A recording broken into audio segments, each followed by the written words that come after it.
What's up, Earth Rockers? It's your boy Shovitar here, again to talk about Lament of Innocence.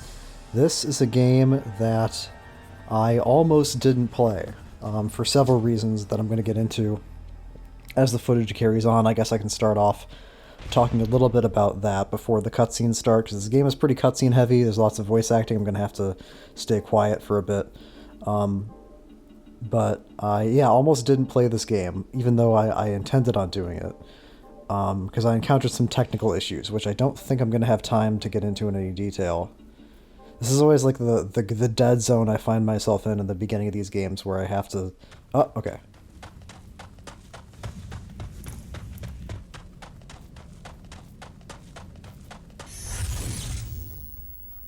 What just happened? I felt something strange. Ah, he must really like you. You won't be able to leave now. Who's there? Now, don't get so excited. I'm just an old man. I just came to gawk at the man crazy enough to come here. You don't seem like a monster. Of course not. What is your name? Leon. Leon. I will say this. I'll talk a little bit over this, just to say that Baron I don't mind the cutscenes in this game so much, Leon. but there's something that Leon does a lot in the dialogue, which is that he tends to, like, a lot of his lines Old man? are just saying Pardon me, Lord Belmont. something that the other person said in their last statement as like a question. And I think it's going to come up in this conversation up here, and I'll point it out. You, Ronaldo. Don't call me Lord. We're equals now. As you wish. Now, please follow me to my cottage. I want to talk to you. I really like Ronaldo's voice actor. He does a really good job. Leon's okay. He has a little bit of like an Anakin Skywalker thing going on, where it's like, sometimes it doesn't quite work. Wait here a moment. There's something I want to give you. Ronaldo, can I ask you something? What is it? Why are you living in a place like this? I have unfinished business with Walter Bernhard, the master of this forest. Unfinished business? Not worth mentioning. I owe him. Well, I won't ask any more, but you're not in danger living so close to him? It seems eternal life is extremely boring. He enjoys playing at cat and mouse with the hunters that come here, though, of course, there's no way that he could ever lose. He thinks that, my helping hunters makes the game more fun. I see. But what do you mean by there being no way he could lose? Vampires are loved by the night, and this forest is locked in eternal darkness. He has never been defeated. Well, that may be so, but I must go ahead and face him. Did he take someone precious? Yes, he abducted my betrothed. How did you know that? It's what he always does when he starts the game. You came unarmed. Your courage astonishes me. I do have a weapon, just not my sword. That belongs to the company, and I left it behind when I gave up my title. Honest to a fault. I heard that many hunters have met their end here. If that's the case, getting weapons shouldn't be hard. Take this with you. It will help you against monsters.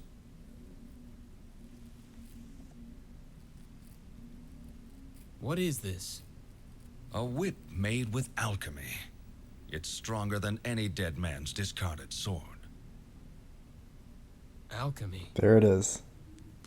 I'm not familiar with that word. Not surprising. The field experiments with the principles of God's creation of the world. The only person who truly understands it is Matthias.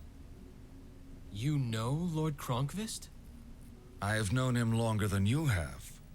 His family has a book of secret arts, originally handed down orally. Secret arts? There it is. ever knew. Of course not. Only a handful of people in this world know about it.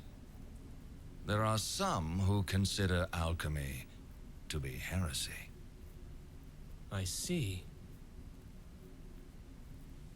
Are you one of them? No. If you are an acquaintance of Matthias, you are trustworthy. I will use this whip with gratitude.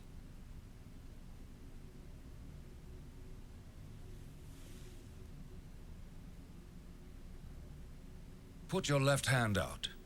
My left hand. Now put your left hand This? in. Now do the hokey pokey and turn it all about.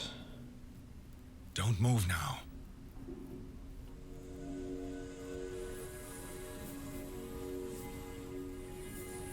They really pack a lot into this first cutscene. They cover a lot of ground about what's going on in the story and what the basic mechanics are.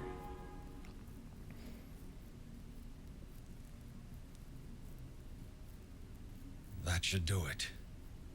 You can put it down now.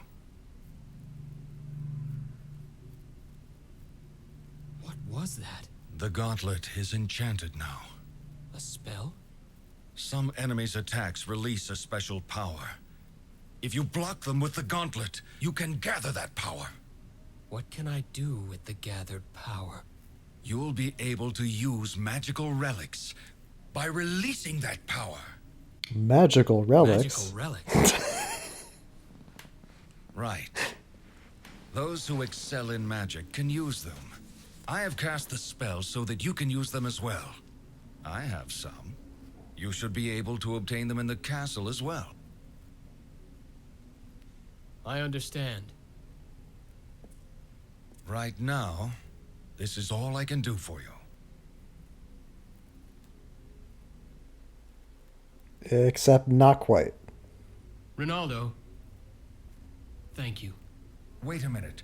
I forgot to tell you something. The door leading to his throne is guarded by 5 monsters. So I will need to defeat them first. That's right. That's essentially the test you must pass to fight him. What a bothersome. I told you before. To him, this is a game. I realize that, but If you have troubles, come back here anytime. They won't be free, but I'll keep potions on hand for you. thank you. I appreciate it. Okay, so there's so much to get into, but I'm going to start off talking about the technical issues that I had because that is going to inform one of the key oddities about this footage. So when I first started playing this game, this is on emulator, this is PCSX2, I was having a hell of a time getting my controller to function properly because I have this like knockoff like USB DualShock 2 controller, and the control stick is basically like hyper responsive and stuck on 8-way run, basically, is how it plays out. Almost is in the game. There's supposed to be full analog movement, but Sarah, wait for me. I'm coming to save you. okay, yeah, we got that.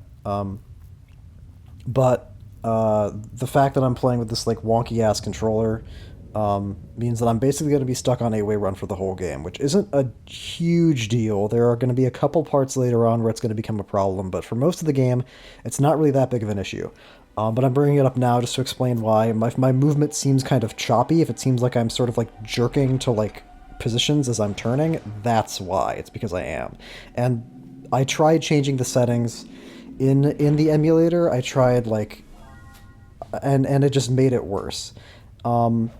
The first solution I tried, however, was I bought a like a DualShock to USB converter, got my actual DualShock 2s that I have in real life, and then tried to use that. But PCSX2 like wasn't reading, it like couldn't tell the difference between the analog stick and the D-pad, which was a problem for a little bit of a problem for just the way that Lament of Innocence works. But the bigger issue is just that it couldn't read the right and left movements of the right analog stick. So I tried to like rebind things, but eventually it became clear that in Lament of Innocence, I basically needed full movement of the right analog stick just to make the game function. So I was stuck with either like a semi-functioning real DualShock through a USB converter, or a knockoff, like fake DualShock USB controller with 8-way run. And I had to go with the second option. So for some fucking reason, PCSX2 plays nicer with like a garbage knockoff fake controller from China than it does with an actual real DualShock 2 being run through a converter. So I don't know what the fuck is going on, but that issue took a long time to resolve because I thought that getting the real DualShocks would fix it, but it took me a while to get them back into my hands. So that delayed significantly the time that I started playing the game. And there were multiple times when I was very tempted just to skip it, but I decided not to. So that's the first thing that I want to mention. The second thing that I want to mention is I didn't show you guys the intro cutscene, or the intro like text crawl, because it happens before files start, and also because I think most of the information it conveys is conveyed pretty effectively in that little intro cutscene with Ronaldo. Something that I feel like I have to mention right now, though, about Lament of Innocence, one of its most interesting properties is the fact that, like Ronaldo said, you have to beat 5 bosses before you go to the last level to fight Walter. And the 5 bosses are in 5 levels, but what's interesting is that, like Super Metroid, you can fight the 5 bosses, you can go through the 5 levels in any order. And I want to just kind of briefly explain why I'm doing them in the order that I'm doing them. And I'll explain this sort of as I get from one level to the next. So the first level that I'm going to do is the Anti-Soul Mysteries Lab. I get the impression that it's kind of intended to be the first level you do, because number one, it's the first one. If you go like left to right in the big room with the 5 circles leading you to the 5 levels, it's the first one you get to from left to right. It's also just like very, very smart to do this one first, just speaking generally, because you start off with the regular whip that Ronaldo gives you, but there are 3 elemental mini-bosses in Lament of Innocence that can give you 3 different elemental upgrades to your whip. You can, like, cycle between. And the elemental in the Anti-Soul's Mystery Lab is the Fire Elemental, who gives you the Fire Whip. And the Fire Whip is the most useful of all the elemental whips, because its fire as an element is effective against almost every undead enemy, and of course this is Castlevania, so most enemies are going to be undead.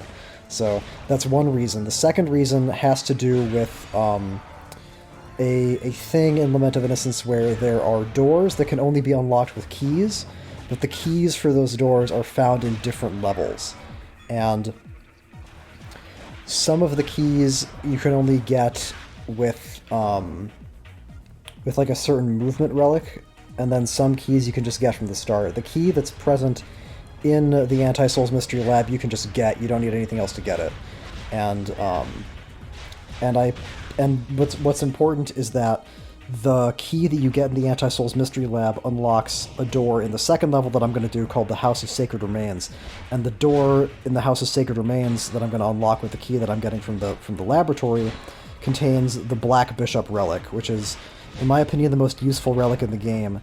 And it was really important for me to incentivize getting that thing as quickly as possible, because this first relic they give you from the start out of the tutorial, the Svarog statue, isn't like bad, but it's pretty awkward to try to work into combat proactively, because as you see, you have to like get right up next to things in order for them to actually take damage from like the fire patches that you generate.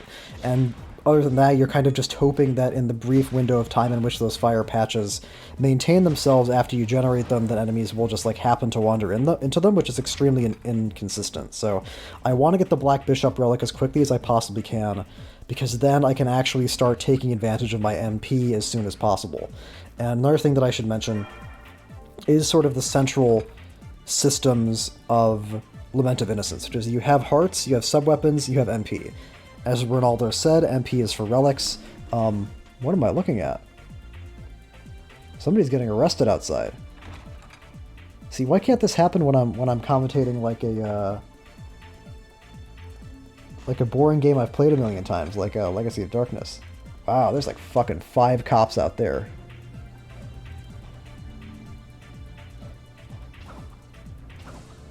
Sorry, hang on a sec, guys. Whew. Sorry about that, guys. I had to I had to stop and watch that. Quite a spectacle going on out there. But unfortunately, I have to talk about Lament of Innocence, so maybe I'll talk about it another time.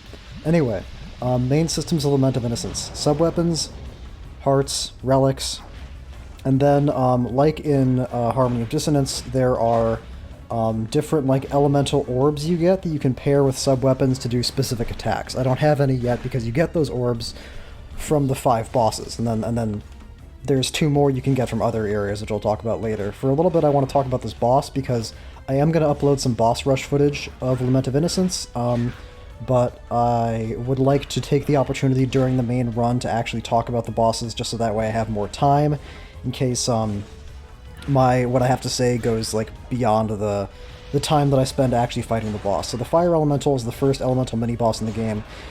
The 3 elemental mini-bosses are the Fire Elemental, the Ice Elemental, and the Lightning Elemental. The Fire Elemental and the Lightning Elemental play very similarly, where most of the time you're just dodging their melee attacks or just kind of running out of the way of their non-melee attacks, and then taking advantage of the period right after those attacks to jump in and hit them. The thing about Lament of Innocence that you discover really fast is that the game is very picky about when you can and can't safely attack bosses. Like this hit stun that you are relying on in order to safely get in hits isn't going to be applied if they're in the middle of an animation or if they start an animation for a new attack. So you really want to make sure that you start attacking right after he finishes his attack to actually stagger him. Because otherwise you'll start attacking him while he's winding up an animation. And the thing about Leon Belmont is that he's very like, and Lament of Innocence in general, is that once you start attacking, it's actually pretty hard to stop. Like it's like, you could call this combat lots of different things. You could call it more like action-oriented. You could call it like, I don't know what you'd call it, Devil May Cry-ish. I heard somebody say that. But in my opinion, the combat in Lament of Innocence, against the bosses at least, is turn-based. Where they do their attacks, and then you avoid their attacks, and then it's your turn to attack, and then you hit them, and then you have to wait for them to attack again, and then you repeat. And not all the bosses are like that, but the elemental bosses definitely are. So there's the Whip of Fire, which is the first elemental whip, which is exactly what I was talking about. So the fact that you get different magical spells depending on the orbs that you get from the bosses is interesting because it adds another potential element of importance to the decision-making of in what order you do what level, because the keys that I was talking about before that can be found on one level to unlock doors in different levels, the thing is that like you might not necessarily want or need what is behind those doors. So it's not like you're automatically locked into doing the levels in a certain order to get those doors. There's room for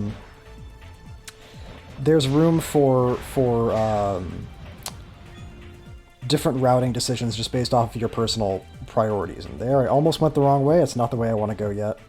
And of course, if you don't mind backtracking, then you can just do whatever. But I wanted to create a route such that I only had to go to each level once, just kind of for the sake of the streamlined footage, and also just kind of because that's what I would prefer to do. So this is how you get to the secret room with the first key. The orb order is not something that I took into account when I was planning out the route. I was purely thinking about keys and relic availability and key availability and accessories and that stuff.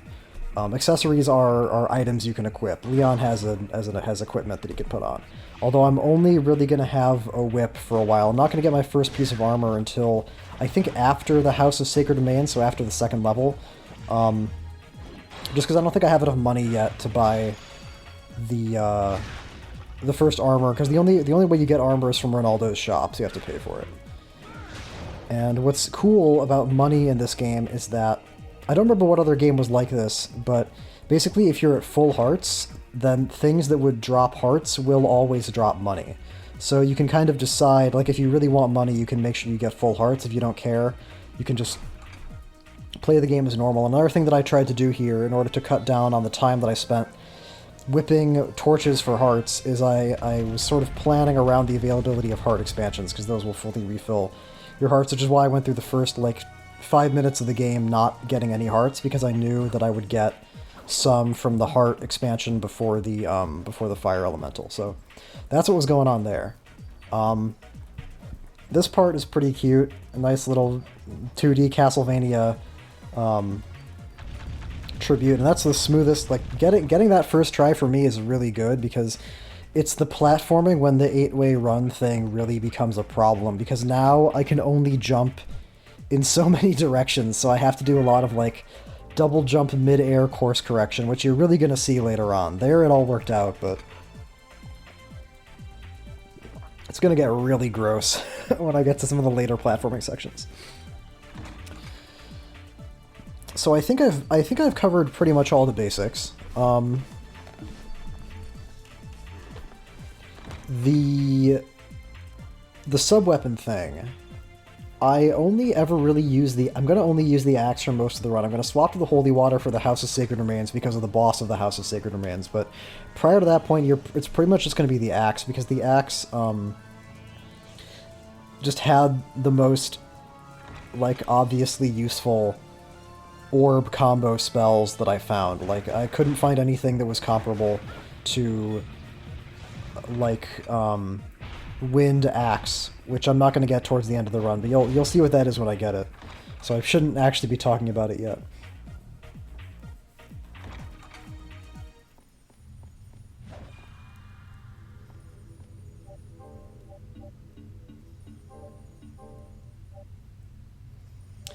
Lament of Innocence is a game that I have very mixed feelings about overall, which I'm probably going to get into more.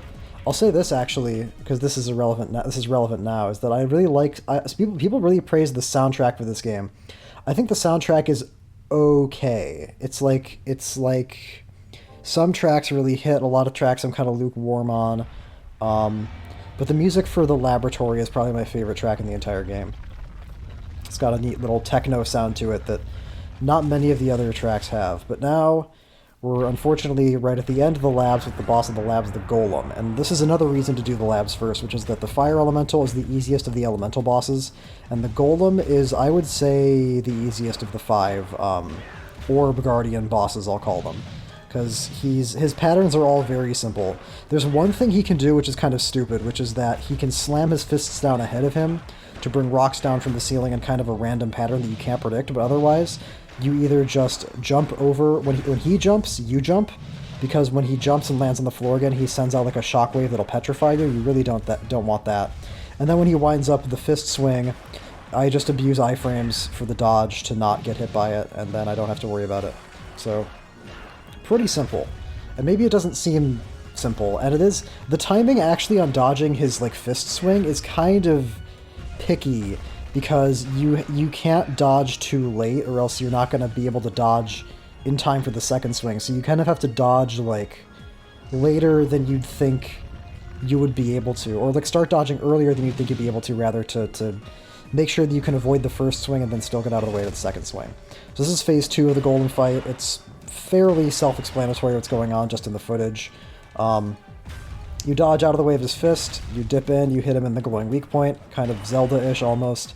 One thing that I should note, however, is that the camera in this phase has a real tendency to misbehave. Like, you can see it's kind of like swinging over to the left a little bit. I think that the developers had a very specific idea of how they wanted you to see the Golem during this phase, and I think they... Like, the head-on view that I have now is honestly the view that I prefer, because all I'm trying to see is when the animation for the fist thing starts either kicking up dust or like emitting the purple particles, which means you can block it for MP. And just as a note, I'm not like reacting any differently to the MP fist or the dust, or like the dust fist, because you can't block the dust fist. You can block the MP fist to get MP from it. Because my reaction time is just such that by the time I know if it's doing the MP fist that you can block or the regular fist that you can't block, I usually don't have time to like react correctly to it, so I just dodge every time. Which are the kinds of things that you just kind of have to like accept. Even though it's always nice to have MP, especially during the boss rush. I just sort of, like, whatever. I know my limitations. I know that I can't wait until I see what kind of fist it is to decide whether to block or dodge. And that is one thing about Lament of Innocence that I'll say is a little bit odd, is the fact that the only way you can't get MP proactively. The only way you get MP is by blocking the special purple glowing attacks, which is fine because relics aren't that important, especially early game. But it's a little bit awkward. I guess one thing that it does do, which I appreciate, is that it encourages you to always be looking for ways to use your relics, because you don't want to be in a situation where you could get MP from an attack and then be at max MP, and then that would be wasted, which is the main reason why I prioritized getting the Black Bishop so highly, because I wanted to make sure that I could take advantage of that resource as soon as possible. Now we're in the House of Sacred Remains, which I'm going to be spending more time here than I did in the Soul Laboratory. This isn't like 100% map completion. I learned from my time with the portable Igavanias that arbitrarily going for 100% map completion just kind of makes these games less fun for me. So I'm just sort of doing whatever I feel like is necessary to do, or whatever I want to do to accomplish whatever my personal objectives are. But for the House of Sacred Remains, I think I'm going to explore literally the entire level, because I have to... There's a key behind a door that I want, and then, and in order to open... So there's 2 different doors in this level that require 3 switches. And you basically have to go through, like, the entire level to get all those switches pressed, but that's something that I need to do. Because the key that you get in this level unlocks a door in the Ghostly Theater, which is the level that I'm going to do after this, which contains a very, very useful accessory. I think it's the Heart Brooch. I think it reduces heart cost for your sub-weapons, which is really important, especially in the boss rush. Although I'm not going to do the boss rush on this file. I did something with this game that I talked about doing before, but never did, which is that I actually collected the boss rush footage first. Then I went back and played the game all the way through normally and recorded that. And the reason I did that is because... Oh god, this shit. Okay, so that was really scary for a second, because the thing about Lament of Innocence is that the boss fights are kind of interesting, but, like, the basic combat is usually, like, very boring. It's kind of like Lawnmower Simulator 2003. Leon just kind of kills everything in the room, and it's usually not very interesting or interactive. Which I'll talk more about in a bit, but there was one point where I was caught in this situation where 2 of those skeleton soldiers were, like, they had synced up their attacks perfectly, where, like, one would hit me and stagger me, and then before I could, like, react, the second one would hit me and stagger me, and then the first one would hit me and stagger me, and I, like, almost died. So it was this completely bizarre situation where for most of the game the combat is completely trivial, but then you'll end up in a situation where, like, the stars will align and you'll suddenly be, like, in danger of dying. So I just wanted to point that out. And I'll talk a little bit more about the combat in a minute. I want to talk about that jump right there, because you're not technically supposed to be able to do that. The ledge that I got on there is supposed to only be accessible with the Wolf's Foot relic, which is a relic that increases your movement speed and your jumping height when it's active, which is available. You get the Wolf's Foot relic from the lab, but you need a key from, I think, the Garden Forgotten by Time, which is the last level I'm going to do of the 5 orb levels. And that was really important. Figuring out that I could do that without the Wolf's Foot was really, really important, because that was kind of what made the whole route possible. Because like I said, I need to... Because this is one of the 3 switches I need to get to the Black Bishop, and if I don't... So if I didn't, like... If I couldn't get to that ledge without the Wolf's Foot, I would have basically had to change the entire route, because I would have had to go Garden, then Labs to get it, then come here. It would have been a big fucking ordeal, but fortunately, it was not that hard to do the jump. The combat in Lament of Innocence is kind of like... I was starting to say before the Golem fight that my feelings on this game are very mixed. And on the one hand, like the music is like okay, but the atmosphere is all right. The thing is that like changing the camera perspective from like the C64 LOD camera to this like farther distance, like further higher angled camera. I don't know what you would call that. I'm sure there's a name for it, but it really it creates like a disconnect between yourself and the environment that I think that like stops you from achieving the same kind of immersion that I think you get in Legacy of Darkness. I mean, it's better from a gameplay perspective because you can see everything. Like, as far as a game camera goes, it's fine, except for the fact that you can't control it, by the way, which I should mention because that's important. You can't control the camera in Lament of Innocence, and that can lead to awkward situations like this, where you're like running towards the camera and you can't see anything in front of you. This is usually not a problem, but there are a couple of places, and specifically a couple of the boss fights, where the camera is like a huge issue, which I'll talk about when we get to them. But in the meantime, just to get back to what I was saying before about overall thoughts, the environments themselves are like beautiful. They're really wonderfully detailed, and the levels themselves look great. My issue with the level design is that within, like, each of the levels themselves are distinct, but within the levels themselves, it kind of feels like you're going through the same rooms like over and over again. That's definitely the case here. It's the case in the labs. There's not much to like differentiate the rooms, which is a big part of the reason why I played these games with... I can't believe I did this, but it was a really good idea. I actually pulled up maps of the levels in this game and then printed them out, and then had them like on the desk next to me as I was playing the game to like consult with, so I made sure I knew where I was going. Because if I didn't do that, I would be like checking the map screen every like 2 seconds to see where I was. So with the wonders of modern technology, I was able to create basically like a makeshift like DS second screen map to look at while I was playing Lament of Innocence. Such a good idea. Because that was a big problem I had with my Circle of the Moon footage, which is that I collected the Circle of the Moon footage before I should have, before I was like really like that comfortable with the game, so I'm constantly checking the map screen in that footage, and it's really jarring.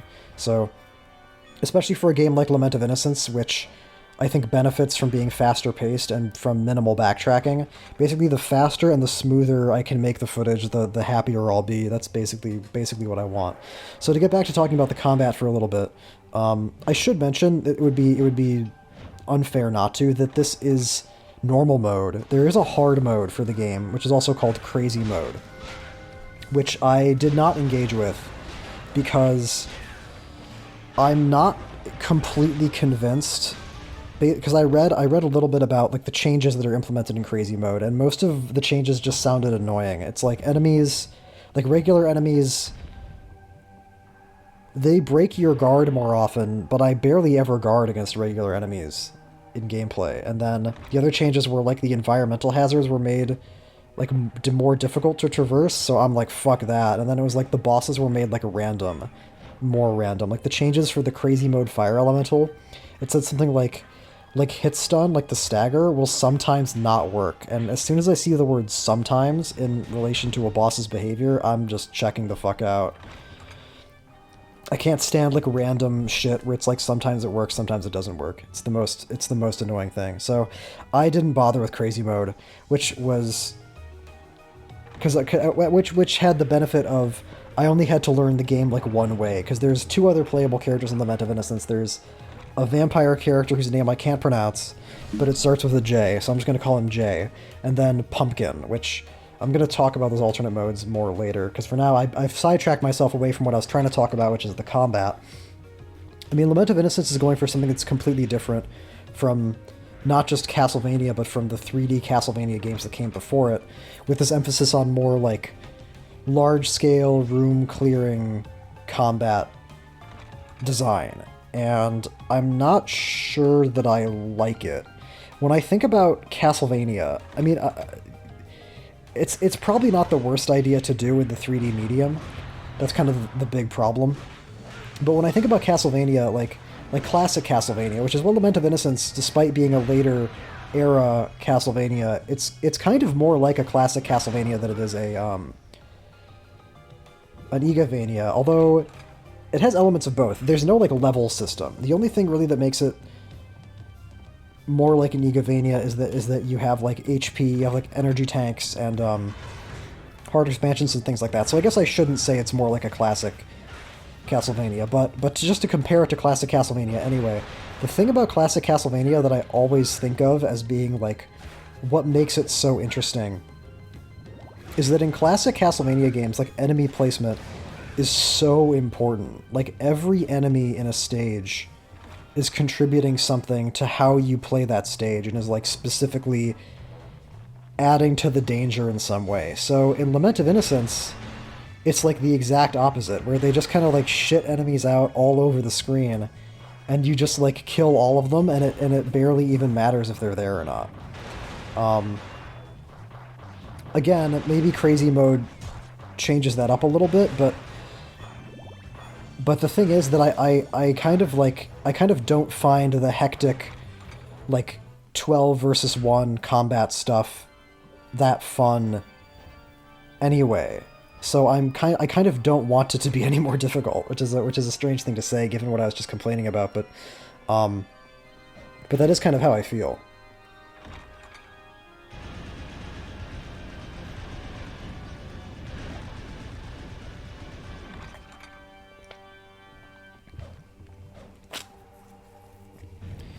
So that's kind of like... So it's trying to emphasize the combat more than the atmosphere. But the combat itself is mostly not really my kind of... It's not the kind of combat that I think is interesting. The boss fights are an exception. The boss fights are definitely more interesting, but they also have their issues, for sure. And that's the reason I decided to do the boss rush footage before I did the main run, because if you go into a boss rush and you're like, I want to no damage all these bosses, then you really have to learn them. And why learn the bosses after you already collected the main run footage, right? Why not learn them first in the boss rush, then play the game? And you could everything will just go so much better. So that's what I did. And it is a no damage. I'll just say this now.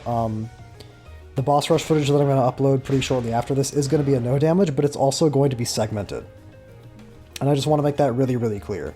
Because that's not going to be in the title of the video, but that's going to be like the line 1 in the description. Excuse me, and I'll just say it again. There's a multitude of reasons behind that. Part of it has to do with some of the boss design.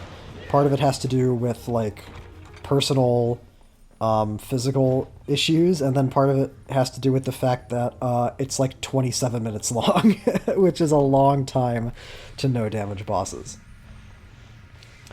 But I'm not going to be able to talk about the specific reasons until I get to the specific bosses that prompted me to make that decision. So here's where I pick up the holy water. Only time in the game I'm going to stop using the axe. And again, I'll explain why when we get to the boss. I didn't really look very hard into the other sub-weapons and the other abilities that the other sub-weapons had, because the axe just seemed so obviously eminently useful and had so many things that... Because I did actually look up a video that was like demonstrating all of the different orb sub-weapon combo abilities, and none of the things I saw really made me feel like I had any reason to use anything other than the axe. I should also mention that there are 7 orbs. 5 of them you get from the 5 bosses. 1 of them you get from like a super boss in the basement, and then the 7th one you actually get in the labs. It's called the White Orb. But I don't bother getting it because the White Orb axe ability just isn't really that interesting. It doesn't seem like it it didn't seem like it would be that useful. The Black Bishop, alright. Now I can finally use my MP in the way that I want to.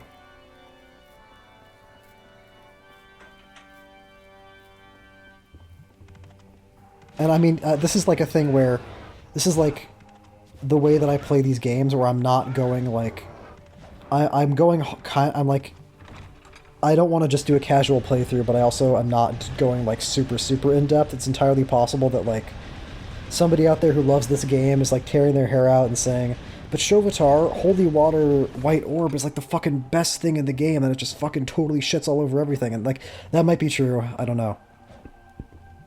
Yeah, this is when 8-way run became a problem. Is trying to like jump on things.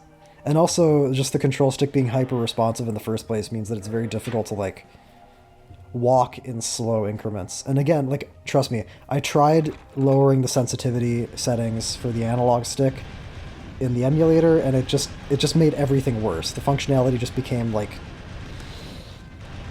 even worse. So it's just something I'm going to put up with. I guess I haven't talked at all yet about the storyline or the like what this game actually is in terms of its place in the Castlevania timeline. So in the current, it's my understanding, in the current canon Castlevania timeline, this is the first game chronologically. I think this takes place in the year 1094. So this is 400 years before Dracula's Curse, give or take. Which is an interesting, kind of a strange decision to make. Which I can't really go into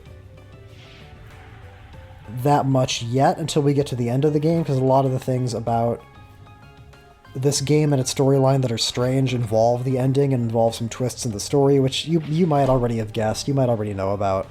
But just in case you don't, just in case it would be a genuine surprise to you, I'll leave it alone.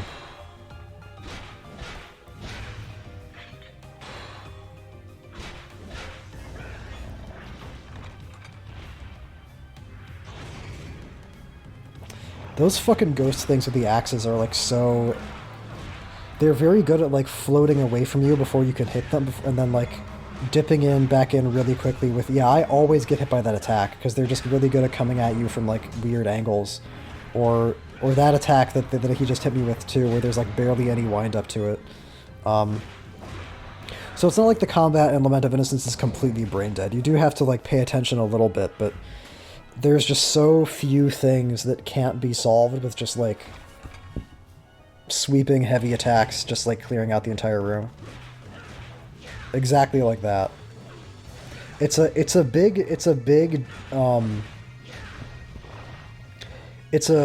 dramatic divergence from how Castlevania, because like those first Castlevania games, like Dracula's Curse, or like even like Rondo and Bloodlines to a certain extent, but more so like Dracula's Curse and then Dracula X, and definitely Chronicles. Like those games are so like surgical and precise in terms of the enemy layout and the combat and like how you approach those situations. So for them to take that and sort of turn it into like, these enemies are just cannon fodder. I mean, I guess you could argue that was already, that precedent had already been set at this point by like Symphony of the Night, because Symphony of the Night is much more a game where it's just like you just like tear through cannon fodder half the time. So maybe it's not fair for me to compare Lament of Innocence to games that came out, you know, like 8 years before it instead of 5 years before it. And obviously I think this came out the same year as Harmony of Dissonance, and it feels, and the systems are similar to Harmony of Dissonance. So maybe that's what would be the fairer comparison. And yeah, also in Harmony of Dissonance, the enemy placement is not super central to the gameplay. So maybe that's not a fair critique.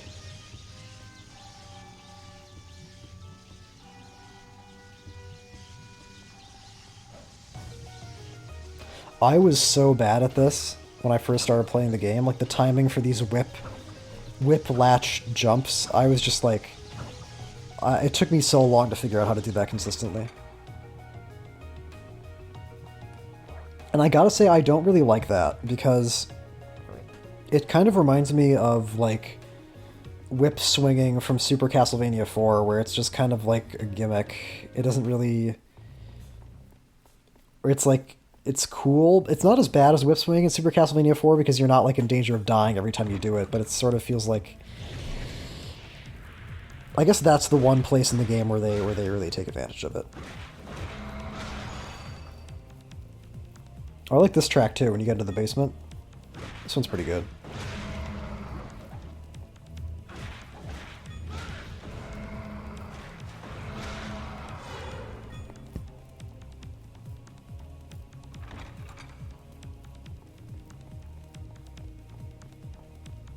Lots of... This is another thing the Lament of Innocence does a lot, where they'll have, like... A lot of levels will just have, like, the same hallway over and over again, where it's, like, hallway, room, hallway, room, room, hallway, room, and it's like the rooms are mostly the same, and then the hallways are mostly the same. And I feel bad for saying that, because the rooms themselves are, like, fucking gorgeous. Like, this room is really cool. A lot of the, like, the environments in this game are so, like, richly detailed, and the game just looks great. And this is upscaled, of course, so I don't know, so some of these textures probably look a little bit not quite, you know, how they should, but I still think it looks great. Which is why I feel bad for saying, like, oh, it's the same rooms over and over again, because they're beautiful fucking rooms, but, like, all the same, that's just kind of how it is.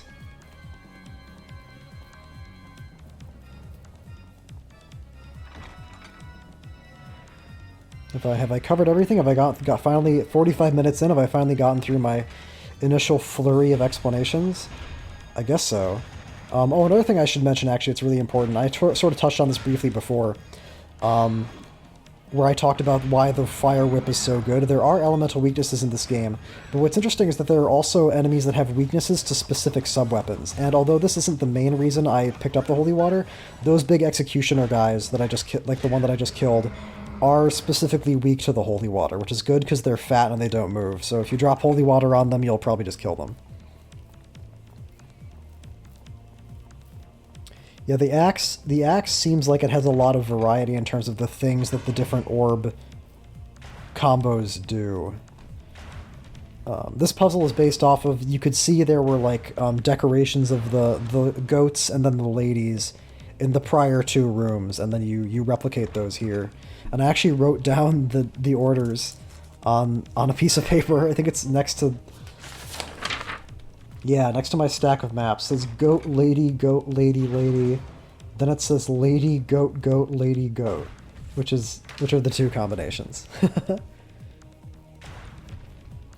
And this is actually an interesting routing change, because I guess I'll explain this now. So there's a really, really good accessory available in the fourth level I'm going to do, which is called the Palace of Waterfalls. The accessory is called the Drop Near, and it increases your attack power, like your melee attack power, by, I want to say like 20% or like 15%, which is actually a really huge deal. Like that is so good. But I actually don't get it in this run, which is another reason why I did the boss rush in a previous file, because that way, with this file, and with the footage I'm collecting here, I could only get like what I felt like I needed to finish the game, whereas the boss rush file, I could sort of take my time more and go for things that would be too like time consuming to go for in like a full game run that I was going to upload. So in the boss rush file, I do get the drop near. Here I don't, because the drop near is behind a locked door, and in order to get the key to get through that door, you basically have to do, like the Ghostly Theater, which is the level I'm going to go to after this. You only really have to do half of it to kill the boss. But if you want to get the key that gets you the drop near, you have to do the other half. So I basically had this opportunity to basically skip, like, half the entire level at the cost of not getting this accessory. But the thing is, I didn't really need it. I would definitely want it for the boss rush no damage footage, but if all I'm trying to do is like clear the game, I don't really need the drop near. So I decided to do the shorter version of the Ghostly Theater. But the consequence of that is that I now needed, like, another accessory basically to take its place. Because originally I didn't bother getting the Bloody Cape. Because the Bloody Cape is not, like... all it does is give you hearts and you take damage. It doesn't increase your defense at all. And originally I was going to skip it, but then when I decided that I was going to not get the drop near, I needed an accessory to replace it, and so I decided that I would, as long as I'm down here in the basement of the House of Sacred Remains, I'll just go get the Bloody Cape. It'll take up a slot. And it's actually pretty good. You always want hearts, and the nature of the combat in Lament of Innocence is such that you're like probably going to take damage fairly frequently. And basically the less time you have to spend whipping torches to get hearts, the better. Okay, here's the worst boss in the whole game. So this is the Undead Parasite, also known as the final boss of Aria of Sorrow. The mechanics in this fight are very, very similar to that boss. But the crucial difference is that in Aria of Sorrow, you can see the entire room the entire time. And you're not put in this completely baffling situation that you are in Lament of Innocence, where you basically like have to not look at... You'll be put in these situations where the worm will just blindside you. And you might be thinking, well, Shovitar, just like get close to the worm before it comes out. And that works sometimes if he pops out to do the fire breath like before. But then other times he'll just like come out of nowhere and just like go across the entire room, and by the time you see him, it's like almost too late to get out of the way. Like there's a very slim window, and if you have bad reaction time like I do, there's no window. So you just kind of have to like get a feel for the routes he tends to take and just try to be like on the move constantly and like ready to get out of the way on short notice. That's just like, you just kind of have to like wing it. And that's fine here. Not so fine if you're trying to no damage the boss rush, which is why this motherfucker is the first, is like at the start of the second segment of my boss rush footage, because like it's just a fucking RNG shitfest trying to get this fight done with any kind of speed and also like consistency, because he'll just go wherever the fuck he wants, and he'll just, especially in that second phase where he moves so fast, and like that was a no damage right there, which I'm really proud of. Like that was really cool that I got that there. But there were several moments back there where I basically just kind of guessed that he wouldn't be in a particular spot, and I just kind of guessed correctly. So that was a no damage, and part of that was just because I played in a smart way, but it was also partially just because I got lucky. And that fight is just garbage, because maybe there's some pattern to the Undead Parasite's movement that I just was never able to discern. I honestly don't know. I never figured it out, if so. The way that it played out for me was that you just literally can't see what's going on until it happens. So that was very, very frustrating. That is not the first camera-related issue that a boss in this game is going to have, but that is definitely the most egregious. So I just wanted to point that out, that despite the fact that that particular fight went well, and of course it's going to look fine in the boss rush footage, that is my least favorite boss in the whole game, because it has that annoying element of like visibility, and those little like slimes that wander around on the ground. You can also get put in situations where they'll like creep up behind you and you like can't see them until they're already hitting you, because they'll basically attack you and come up out of the ground at like exactly the same time. So that fight is so fucking frustrating. It's impossible to describe.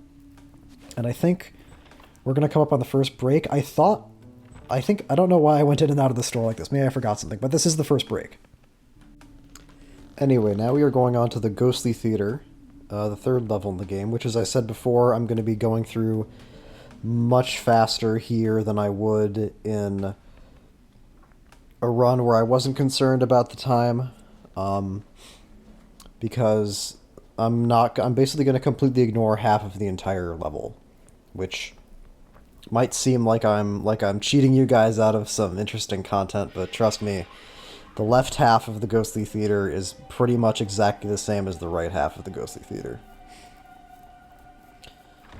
I can only think of really one thing that's in the left half that's not present in the right half. And actually, another reason why I decided not to do half of the Ghostly Theater is because Just as a refresher, the main reason is because I didn't want to bother getting the really, really good accessory that you need to get the key from the left half of the Ghostly Theater to get.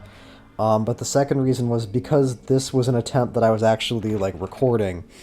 I was very concerned about some of the platforming sections that are present in the left half of the theater, because there's a particular thing in the Ghostly Tower. Okay, these turrets right here. So the way those turrets work is that those laser beams will not activate as long as you don't look at them. Well, wait, hang on a sec. Let me try that again. If you look at the turret, then the laser beams will, like, deactivate. If you look away, they reactivate again. And that... Excuse me, sorry. And that, paired with hyper-responsive 8-way run control stick, means that it's very, very easy to accidentally stop looking at them and end up reactivating the beam and getting knocked off of the platforms. That one's fine because there's just one of them, but in the left half of the map there's several more that are much more complicated and much more punishing. So that's the other big reason why. Is because I didn't want to subject you guys to, like, however many minutes of me just, like, fucking up and falling down over and over again. I guess if I really wanted to, I could have, purely for those sections, gotten rid of this controller and replaced it with the DualShock 2 through the USB converter, but that was not really worth it, in my opinion. Yeah, there's a room in the left half that's like this, but they have there's two different statues. Two different, like, groups of statues you have to destroy. And one of them takes you to a, I think a health upgrade? That's the only other thing you would miss by skipping the left half. Well, actually, that's not true. If you skip the left half, you also miss the aroma earring, which is another really good accessory that increases the damage of sub-weapons, but because all I was doing here was just trying to finish the game, it wasn't really technically necessary. Why did I do that? I think I fucked this part up pretty bad, because I think I'm confused about the layout of the room. Yeah, there's a MP expansion up there on the left, and you're supposed to, like, do a double jump and then do, like, the whip latch to jump up onto the final platform, but I tried doing it. I just, like, couldn't do it. I knew I had done it in the past, but then when I tried doing it during, like, a practice run, it just, like, didn't work, so I don't know. In terms of the importance of, like, health and MP pickups, I mean, if like I said already, this isn't the same file I did the boss rush on, but for the boss rush, like, I made sure to get every single MP expansion and every single hard expansion that I could. In a casual playthrough, if you're not, like, concerned about, like, relics, I don't know, maybe there's something I'm missing, but relics are really not that important, in my opinion, as far as, like, I think part of it is just sort of, like, my personal, limited range of attention, because, like, something about, oh yeah, I have to pick up the axe again here, which I almost forgot to do. Like, the fact that you have to, like, activate, it's just very tricky for me, where it's like you have to activate the relic for exactly as long as it's useful, and then you want to deactivate it as soon as you're finished attacking, which creates an extra element of, just this extra, like, input thing to attacking, which is why, like, the more dangerous and more complicated the boss fight is, kind of the less incentivized I feel to actually make use of the relic, which is counterintuitive, because you would think that, you know, a damage boosting relic like the Black Bishop, the tougher a boss is, the more you would want that damage to end the fight faster. But having to hit R1 plus circle at the start of a combo and then hitting it again at the end is just like an extra thing your brain your brain and your hands have to do, and I prefer to, like, keep things simplified, which is why I usually don't use relics nearly as much as I probably could. And also just because they're a pain in the ass to regenerate, because you either have to, like, wait for MP attacks you can block, or wait until you find, like, an MP expansion that gives you it all back again. So here is an accessory that I'm going to get, the Heart Brooch, which is also really fucking good. I I would say the three best accessories in the game are definitely the heart brooch, the aroma earring, and the drop near. I say three because there's a special item you get in the garden Forgotten by Time that lets you have three accessories instead of two. That's like so fucking important. I think I already mentioned that, but I'm just gonna mention it again.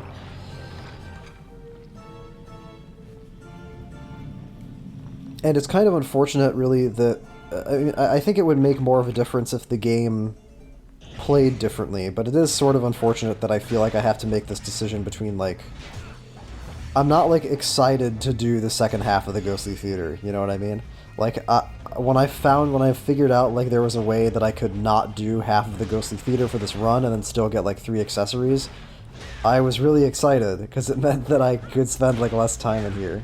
And again, like, it's not because these levels are, like, bad looking. They look fucking great. It's just that they're the same thing over and over again. And I realize I already said this, but I feel bad for making that criticism because it does look so great and it's so, like, beautifully detailed. But the thing is that this camera angle, like, the way that the game is, like, set up means, like, you can't see half of that detail. Like, there was a painting on the wall back there that I literally never noticed until I just now watching this footage. The consequence of this, like, higher angled camera is that you basically spend most of these games just kind of, like, looking at the floor. And again, like, from a gameplay perspective, obviously that's what you want because you want to be able to see everything. But so it's like, based on how they designed the game, they had to do that. It's not like they couldn't fuck with the camera once they decided they were going to have this, like, swarm of enemy, you know, DMC combat or whatever. I don't know that much about Devil May Cry, so I feel a little bit shaky about making that comparison, but that's a comparison that I've seen people make before.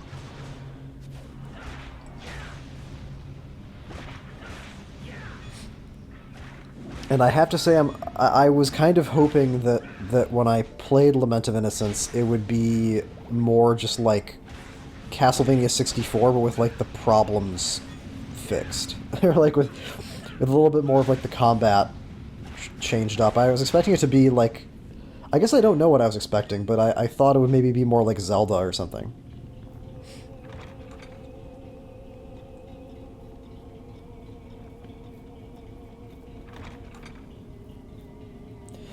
Okay, time for... I think this is going to be a shit show. Yeah, these are the rooms. There's 2 of these rooms in the whole game, these, like, dark rooms you have to jump around in. This is where the 8-way run becomes a huge problem because I can't... There's only so many directions I can jump in, and it requires me to, like, have to do these weird mid-air, like, course correction double jumps, like there and there. But I think this goes pretty well overall. Like, there have been times where I've gotten to these rooms, and I just, like, fuck up over and over and over and over again. But I think it's not that bad in this footage. We'll see what happens, but I think it's... Yeah, that's nice, is that after you get out of that, like, secret hidden room, because there's 2 rooms in each of these, like, dark platforming areas. There's a path that gets illuminated that'll take you to one room, and then there's, like, a hidden path you have to find yourself. And if you die after going through, like, the hidden path room, it respawns you right at the start of the room, which is very nice. But unfortunately, once you get to the room that the game is intending you to go to, or the game that is showing you the path towards, you don't go back to the start if you die. You have to actually do the route again in reverse. The relic that I got there, in that hidden room, the Brissingamen, that was something that I had to do because, well, I didn't have to do it, but I chose to do it because that was, like, the 3rd accessory that I needed. Because now I have the Bloody Cape, I have the Heart Brooch, and I have the Brissingamen. Originally I was planning on not getting it, but then I realized that if I wasn't going to do the left half of the Ghostly Theater, I was going to miss out on the Aroma Earring and the Drop Near, and I just needed the 3rd accessory, so I figured I'm already here, I'm in the room where you get the Brissingamen, I'll just get it. And if I fuck up horribly, then that's just what's going to happen. But fortunately, it wasn't that bad. Another crazy mode difference that I know about is that these guys don't get staggered by heavy attacks, which is fine. It's better, it's, like, faster, but you'll just fight those guys with sub-weapons anyway. Because they're weak to the axe, which is very strange, but also very welcome.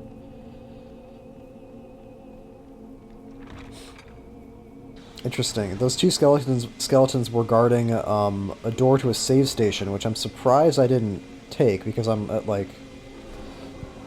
Usually, if I'm missing like any health at all, I'll just use a save station. But I guess I must be pretty confident in what's coming up. Oh no! It's because there's an energy tank in this room. Right.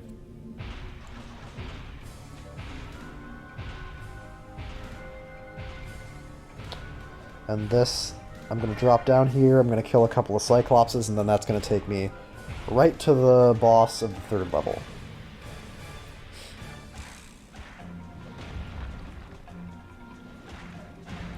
The Ghostly Theater wouldn't be bad, I think, as a,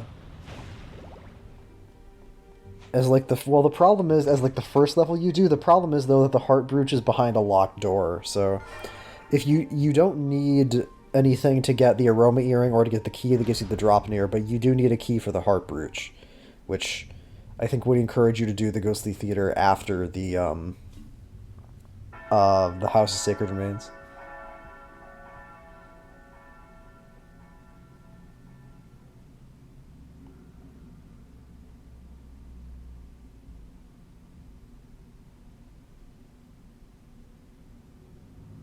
Sarah? Leon, you came to save me. Oh, thank goodness. I'm so glad you're not hurt. I can't believe you're safe. Let's get out of here first. Yes. Leon, look out! Who are you? Oh my. Too bad. And I thought this would work so well.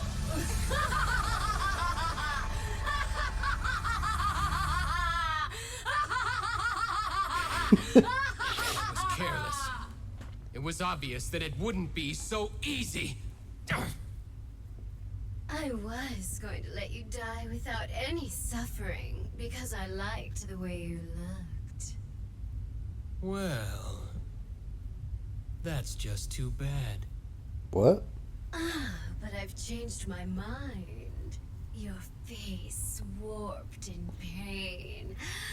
Just the thought thrills me. Oh, this will be lovely. Okay, so this fight is really annoying. I think I said in the Fire Elemental fight that one of the things about the boss fights in Lament of Innocence is that the game is very picky about when you can and can't safely attack enemies, and the Succubus is like the most picky and just bewildering about when she will or will not be staggered by an attack on her. If she's moving like that, if she's like flying up in the air, just kind of floating around, and she's in some kind of like transition phase, that's when you can hit her. But at pretty much any other time, you're not going to stagger her, which means that there are very few openings to safely hit her. And that little attack that I just dodged, that is very hard to dodge. That's like a really specific timing. When she divides into 3 like that, there's actually no way to tell which one is really her. Actually, that's not true. Sometimes if you're at the right angle, the camera will kind of like lean toward, like turn slightly towards whichever one is the real one. But that only is really noticeable in certain positional situations. And speaking of the camera, it doesn't seem like it's going to happen in this footage, but there's a very common problem with this fight that I encountered when I was doing the boss rush, which is that the camera has a bad habit. If you end up like up on the stage and she ends up down like below the stairs and she starts like dashing around, then sometimes she'll just dash like out of the range of the camera and you just like can't see her and you can't see what the fuck she's doing. And it's so frustrating. Like I said, fortunately this doesn't seem to be happening here, but that's like one of the most annoying things about this fight. If I had known this would happen, I would have fought you in the guise of your loved one. Then, like that old man, you would have... Old man? You're talking about Ronaldo. What do you mean? That old man. His own daughter.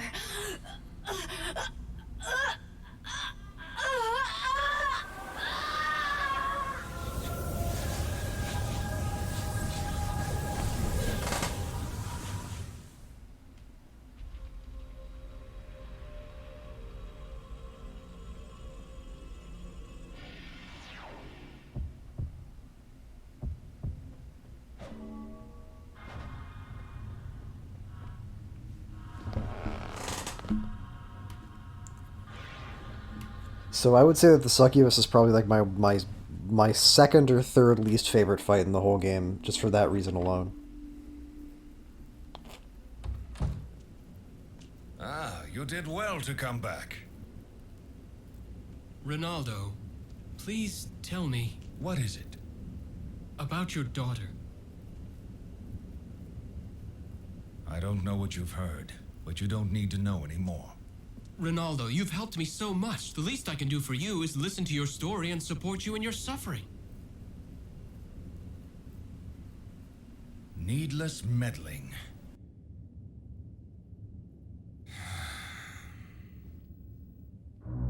Very well. I'll tell you. It was 5 years ago. A cold night with a full moon. I returned home from picking herbs necessary for the secret arts. And what greeted me was a sea of steaming blood. And at the center of it were the bodies of my wife and son. I could not believe my eyes. My daughter was there, laughing, blood dripping from her mouth. She was turned into a vampire? That's right, by Walter. My daughter went out a window without even looking at me. When I recovered, I built the whip with alchemy. Then, I searched for her. I see. I've heard enough. So this is what you meant when you said you owed him. I challenged Walter, but nothing came of it. That's why I live here and help those who wish to fight him. I never would have guessed. Forget everything I just said. Think only of yourself now. He's not an opponent you can beat while distracted. No, you're wrong. What do you mean? The force of your grief can only make me stronger. Thank you. I am grateful. Do as you will.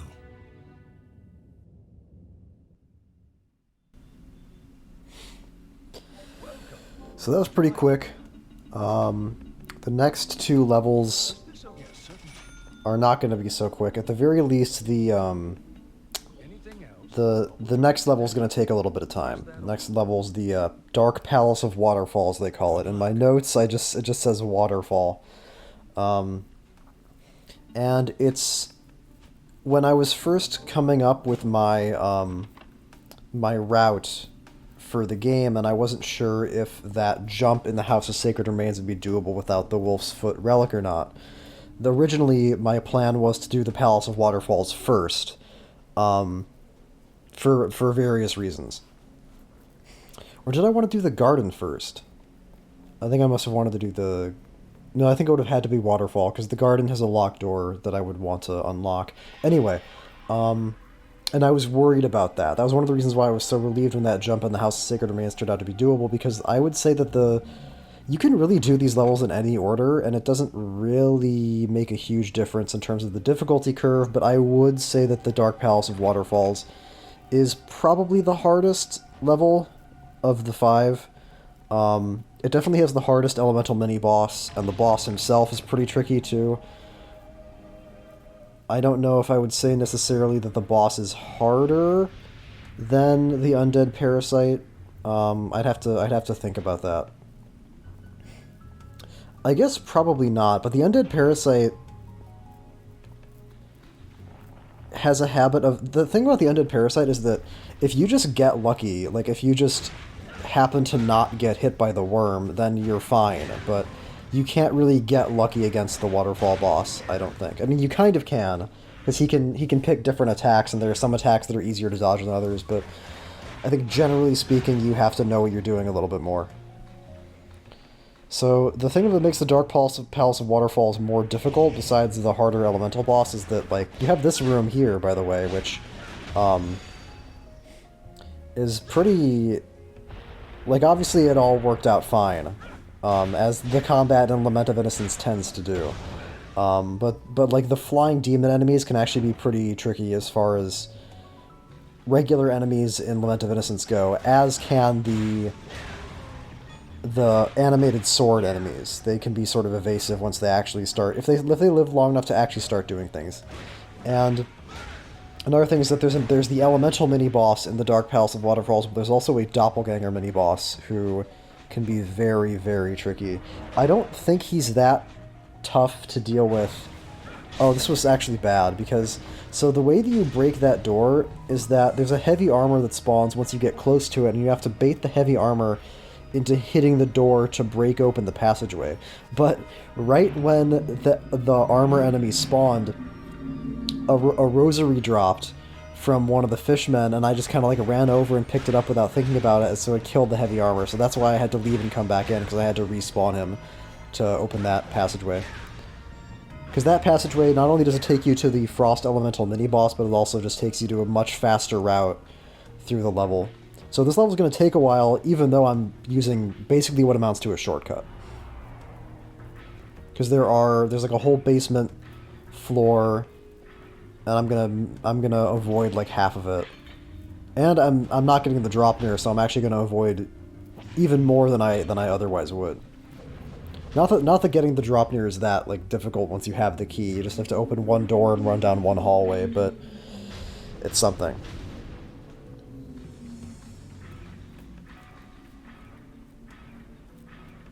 It's also kind of hard to get him to actually like hit this thing, because he'll do that attack where he spins in circles, and that has a tendency to not, like... You want him to do that attack where he throws it straight forward. It's much easier to get it to actually hit things. There we go. Perfect. So this is actually another kind of tricky platforming section coming up here that I think I'm going to fuck up pretty badly, but we'll see what happens.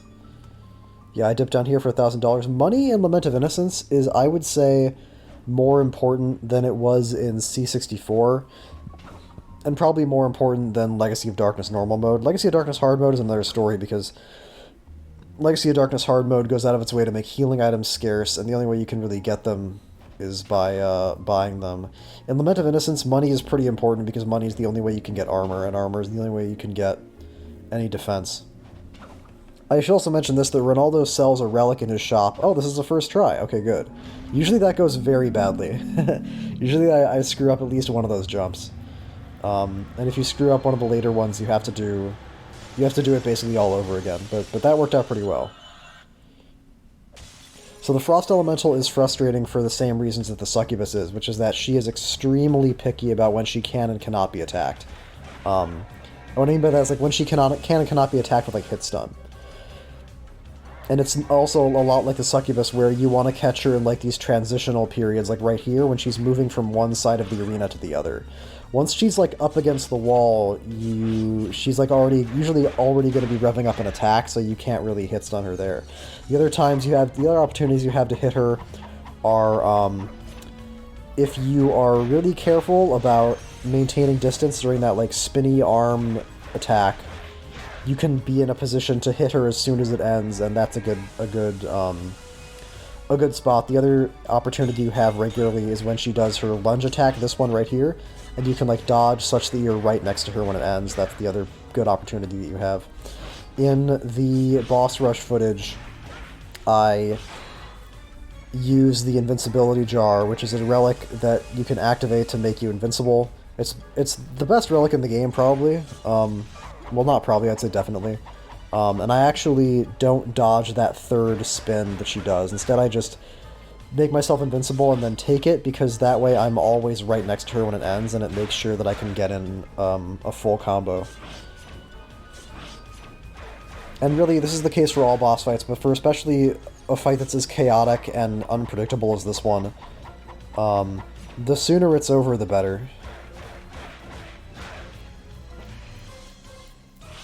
I should also mention that she's weak to fire, as you perhaps might expect.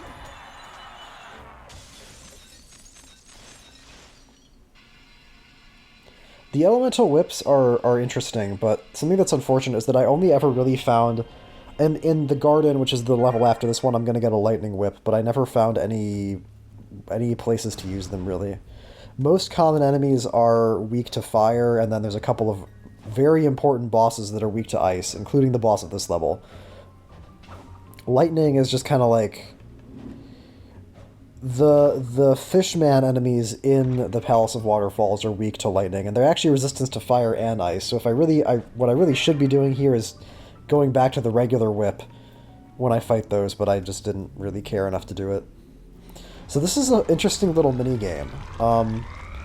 Basically, there's money you have to collect here while avoiding these skulls that show up, and if you collect all the money, you get something at the end of it. But the thing is that you get different things. There's two of these, and you get different things, and one of them you get a magic... You get a magic expansion, and then in the other one you get a relic that does something that I think is actually pretty good, but I can't remember what it is. I think it heals you or something? But the thing is that I just never, like, learned this. I never really expected to get all the money. So I think this is the one that gives you the relic.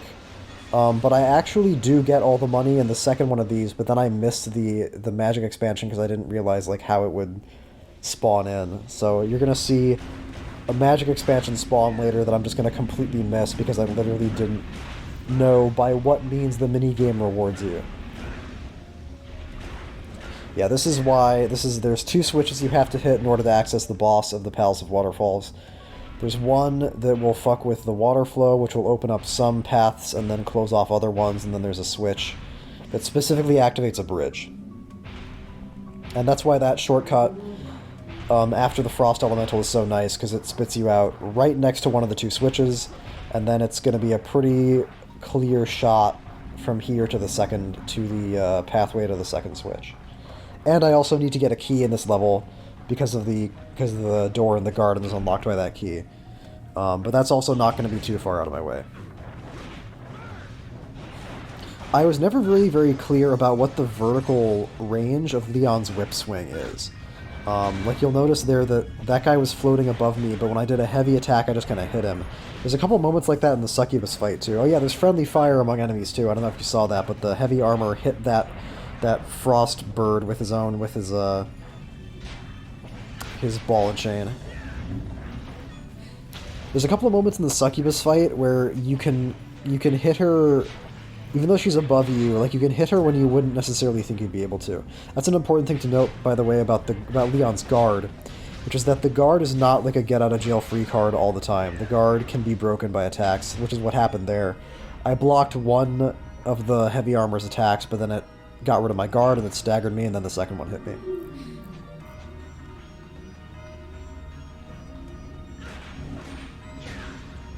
These guys, I think, are also weak to lightning, but it, like, really kind of barely makes a difference.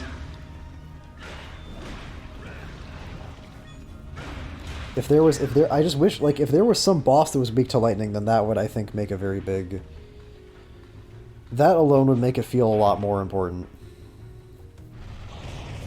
So here's the doppelganger fight, and the doppelganger fight... when you watch the boss rush footage, I abuse the invincible jar to kill this guy without taking damage. It's really the only fight. It's one of a couple fights that I do that on, but this one's like kind of the most egregious, where I literally just like exploit it pretty much. I'll just activate it when he's doing his combo, and then like hit him out of the combo, and then deactivate it again. But there are a few more organized ways you can fight him.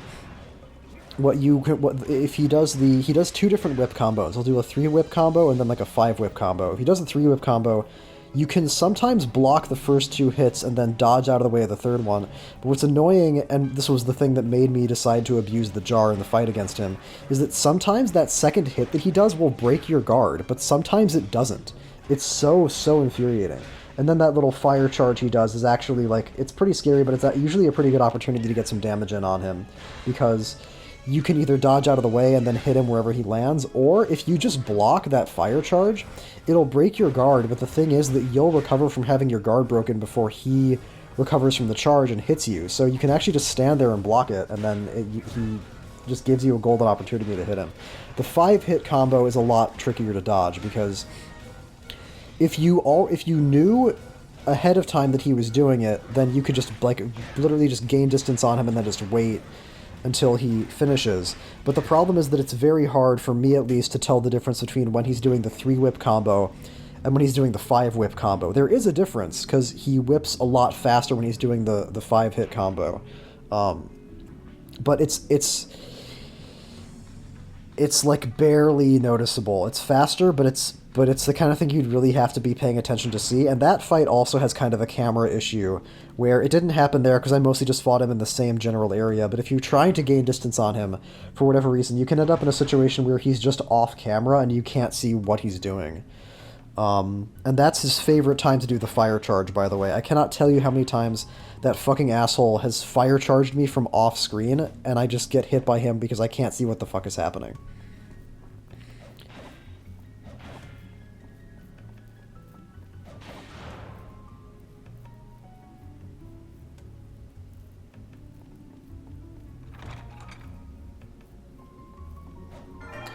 There's the key that's going to get me into the door in the garden.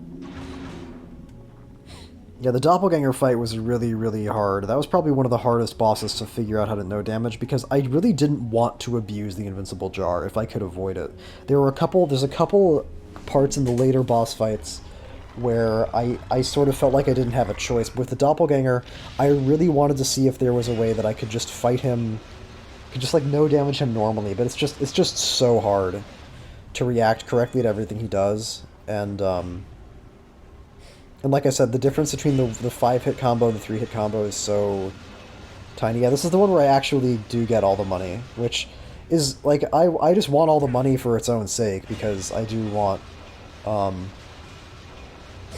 to buy better armor from Ronaldo. Funny thing about the armor from Ronaldo, actually, is that the armor you can get is you have to pay money for it, but it also becomes available based off of... Yeah, I didn't know that was how it was going to spawn, so I just completely missed it. Oh well.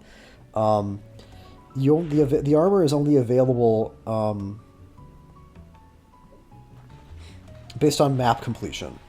So you can't get the higher levels of armor until you've explored more of the map, which means that I'm not going to end the game. And because I'm skipping so much of these levels, it means I'm not going to end the game with the best armor, but it really doesn't matter.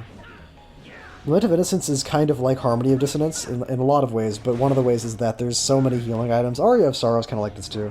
There's plenty of healing items, and you can always just buy more from Ronaldo. You're not really ever in danger of I don't want to say you're never in danger of dying, because you can die in this game, especially against some of the late game boss fights, which I'll talk about, but it's not really like, that's not really the danger most of the time. Maybe during the beginning, when you, like, during the early game and you don't have any, like, money, there's not that many healing items, so obviously that's more dangerous, which is the reverse difficulty curve that I always talk about when I talk about games with RPG elements, how they're usually harder at the beginning and then easier as they go on. That's definitely the case for Lament of Innocence. And that alone could actually be a guiding factor in determining the level order. If you don't mind backtracking, then you could just figure out which of the levels you think is the hardest and then just do that one last, because you'll have more hearts and more health and more MP when you get to it.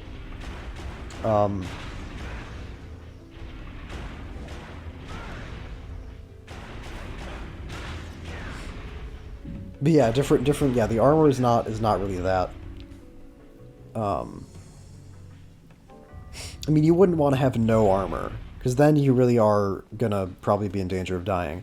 Because this game is tricky. Like, I think I mentioned already that there was one point where I almost died to 2 skeletons because they caught me on like a perfect combo.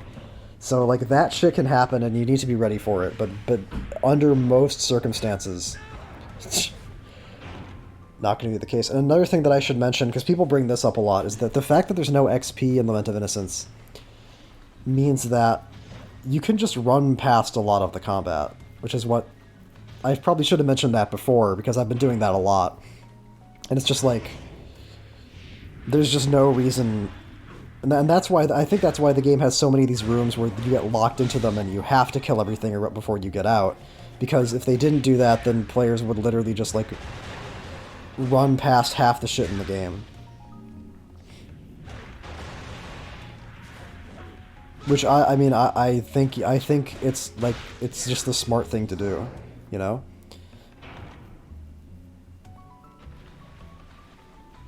Because every fight is a risk of damage and is something that's taking up your time.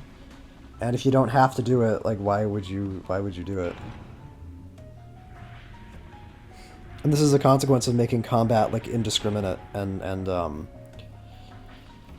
in a lot of cases kind of like trivial, kind of just a case of like how many flashy combos can you rack up, because in old classic Castlevania games there were plenty of examples that I can think of where avoiding combat was possible, but you wouldn't want to do it because it would be riskier. It was just always easier to just clear out rooms and make the progression simpler.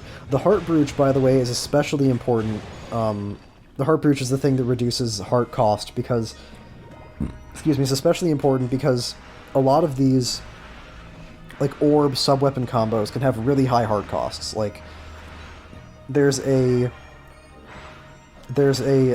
sub-weapon ability called Spirit Ripper that the axe has that I think costs 12 hearts, and I want to say that the heart brooch bumps that down to like 9, so it's a pretty big difference.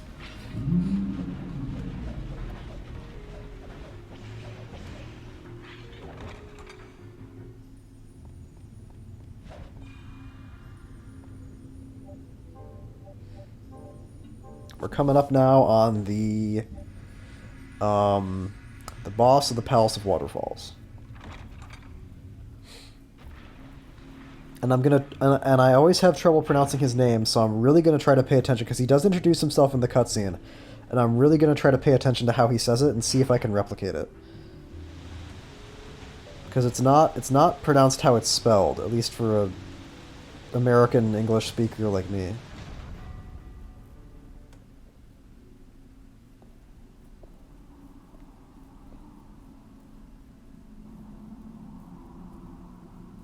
Is someone there? Are you a prisoner here?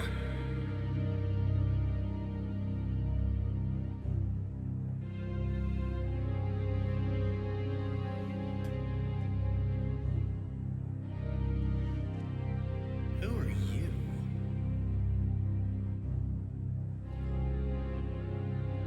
My name is Leon. And you are?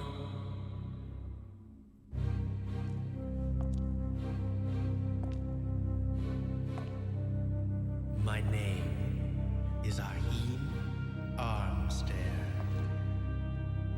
It's too bad you aren't Walter.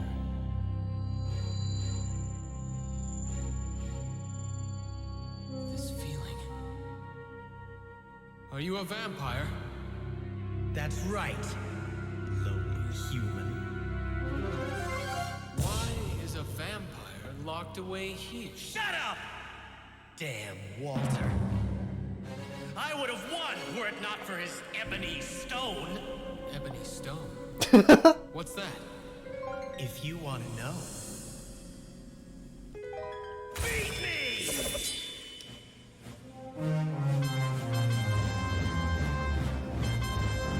It'll be a nice prelude to defeating Walter. I'll beat you. To a pulp! Ebony stone. Okay, so yeah, the ice whip that you get from from the elemental is effective against this guy for some reason. Maybe just because they realized the Whip of Ice was in danger of going the way of the Whip of Lightning and being mostly useless, so they decided to make this guy weak to it. So the way this fight works is that he's invulnerable to damage at all times until you destroy those 3 glowing things up in the corners.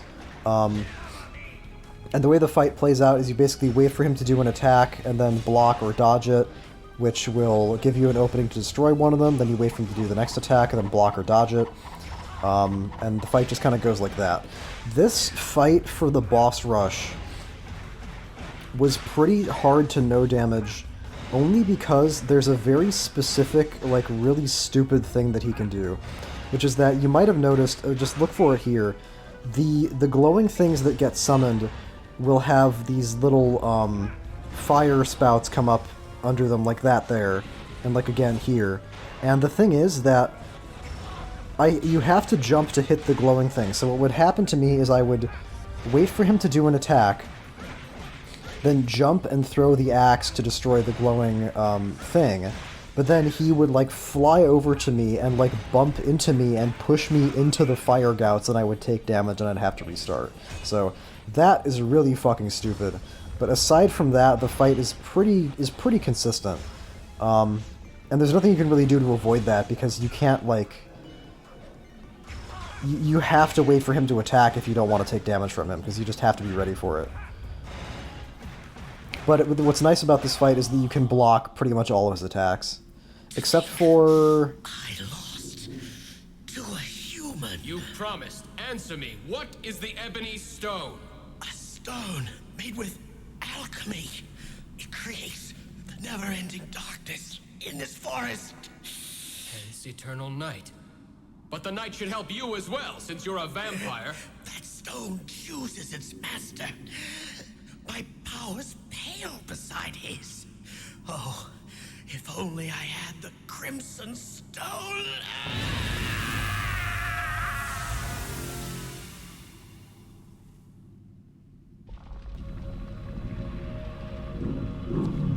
Except for when he like throws like the spinning rotating blades that like occupy a certain area, because then I think those will like break your guard and then they'll probably just hit you again.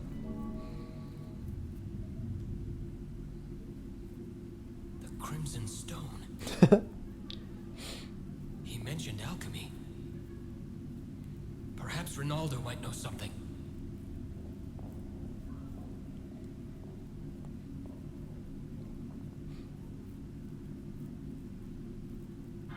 So now I have Wind Axe, which is my favorite sub-weapon ability in the whole game.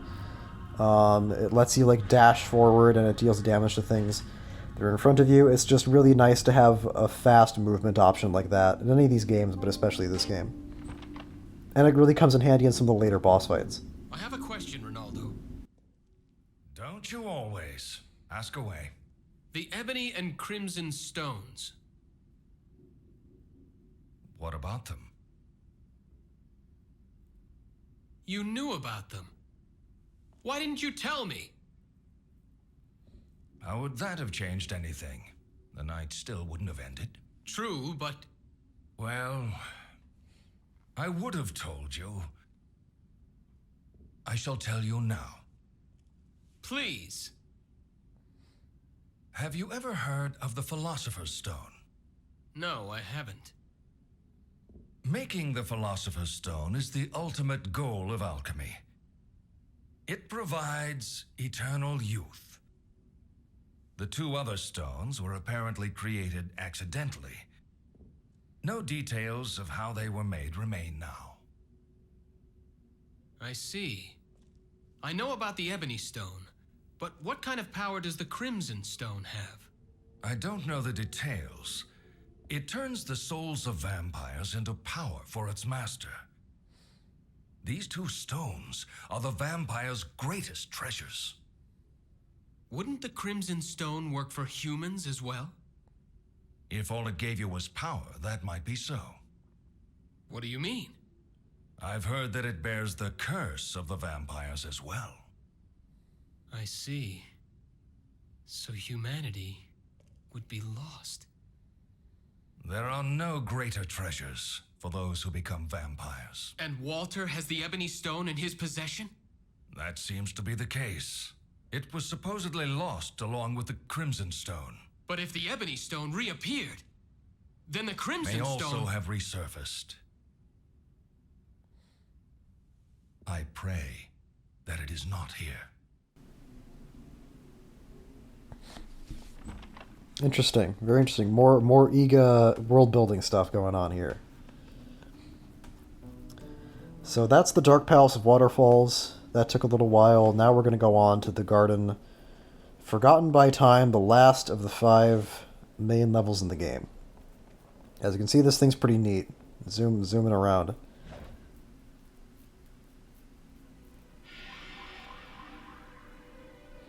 Another thing that I should mention is that, and you may have noticed this already, you unlock like different combos and different ability, like, and to a certain extent different movement abilities in the game based off of certain like arbitrary criteria. Like if you kill like 50 different kinds of enemies or something, you unlock a new whip combo. If you block like 20 attacks or something, you can do a perfect guard, which I should explain.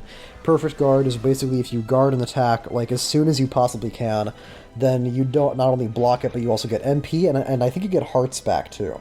So it's pretty good if it happens, but it's not something I ever go for intentionally because I just don't. Excuse me. I don't think I'd be good enough with the timing to pull it off.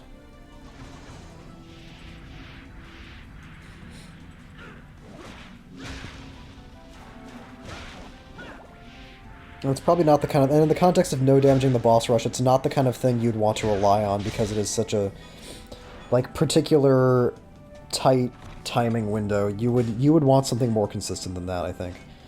You wouldn't want to just say to yourself, oh, that attack that I can't dodge isn't a problem, I'll just perfect guard it every time, because that's probably not going to happen. But I mention this because there are some combos that you get on Leon that I just never use. I usually just kind of go with the it's like square, square, square, triangle, triangle, because that one has 2 elemental components to it. That's the one that I used a lot on the that's the one where like you hit the ground, then you follow it up with a big like forward thrust. And that's because that has 2 elemental components, which means that I'm taking advantage of elemental weaknesses twice per combo when I do it. So that's what I do on the fire elemental and frost elemental and any other boss really that has an elemental weakness, which is most of them, I think. Maybe the golem is weak to lightning. I actually don't know what the golem's weaknesses are, because I had decided at that point that the labs was the level that I was going to do first. These guys are actually immune to lightning, which is especially strange because this is the level where you get the lightning whip. So it's like they give you it and then they punish you for using it. It's very strange.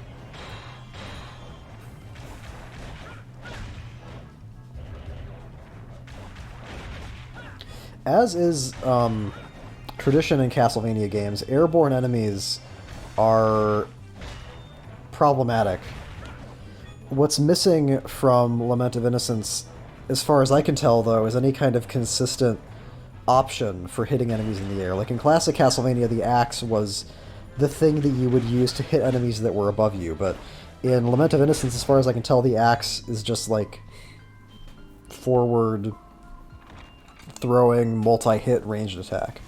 And an interesting note actually about the cross in this game. The cross in this game is not at all like the cross in classic Castlevania. It's not like a forward thrown projectile thing.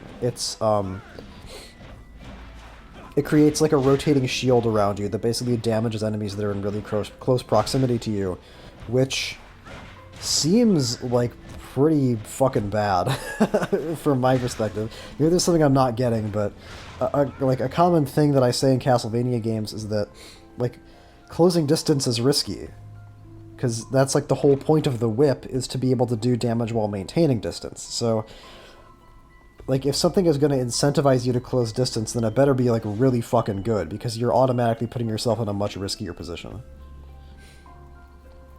So here is the 3rd accessory slot, which I'm going to put the Brisingamen in. And the Brisingame, I may have already said this, is not super important in the base game, but it's really important in the boss rush because it means that you have more time to take advantage of the invincible jar. In the normal game, if you're not worried about like no damaging the boss rush or anything, then it's sort of just like a nice quality of life thing. You get more value out of the Black Bishop. Ronaldo sells the White Bishop, which is, I guess, just a relic you can get if you don't want to use the statue. But the White Bishop is like... it seems like the worst idea ever, because it's a relic that increases your defense while it's active. So you're only getting any value out of it if you're taking damage while it's active, right? But like, if you're gonna react, if you realize you're about to take damage and you're gonna react to it, you should just try to dodge or block instead of activating a relic. It's just like, it's like the dumbest idea I've ever heard.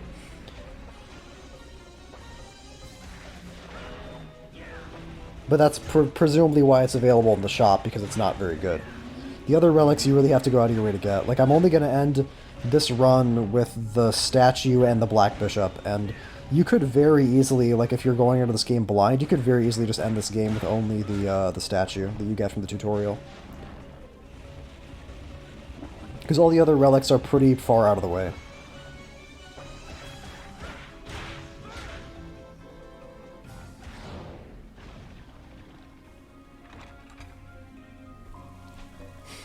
There's the wolf's foot that's in the labs. There's the incense from one of those two floating platform mini-games. Am I going the wrong way? No, I'm not going the wrong way.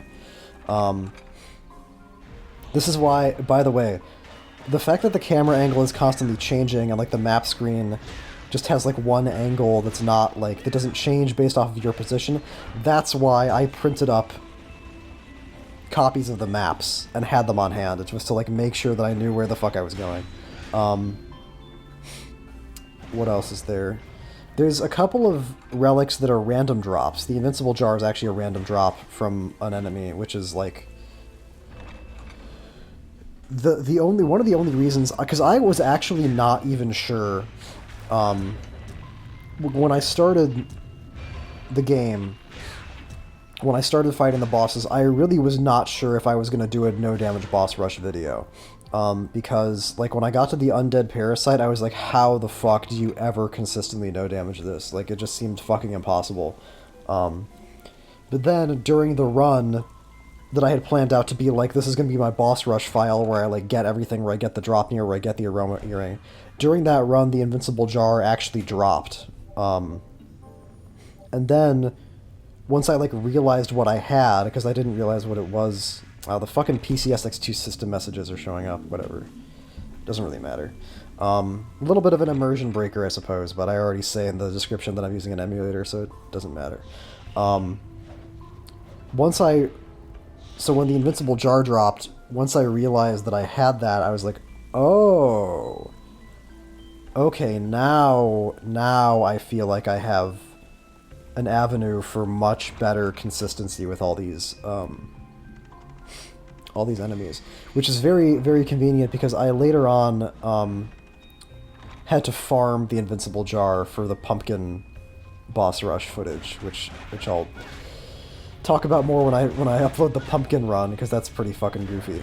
And it takes a while to farm. It's actually, I think it's a pretty low percent drop. It's like 5% or something. And then there's another random drop. There's actually a couple of random drop relics. There's the crystal skull, which makes you invisible as opposed to invincible.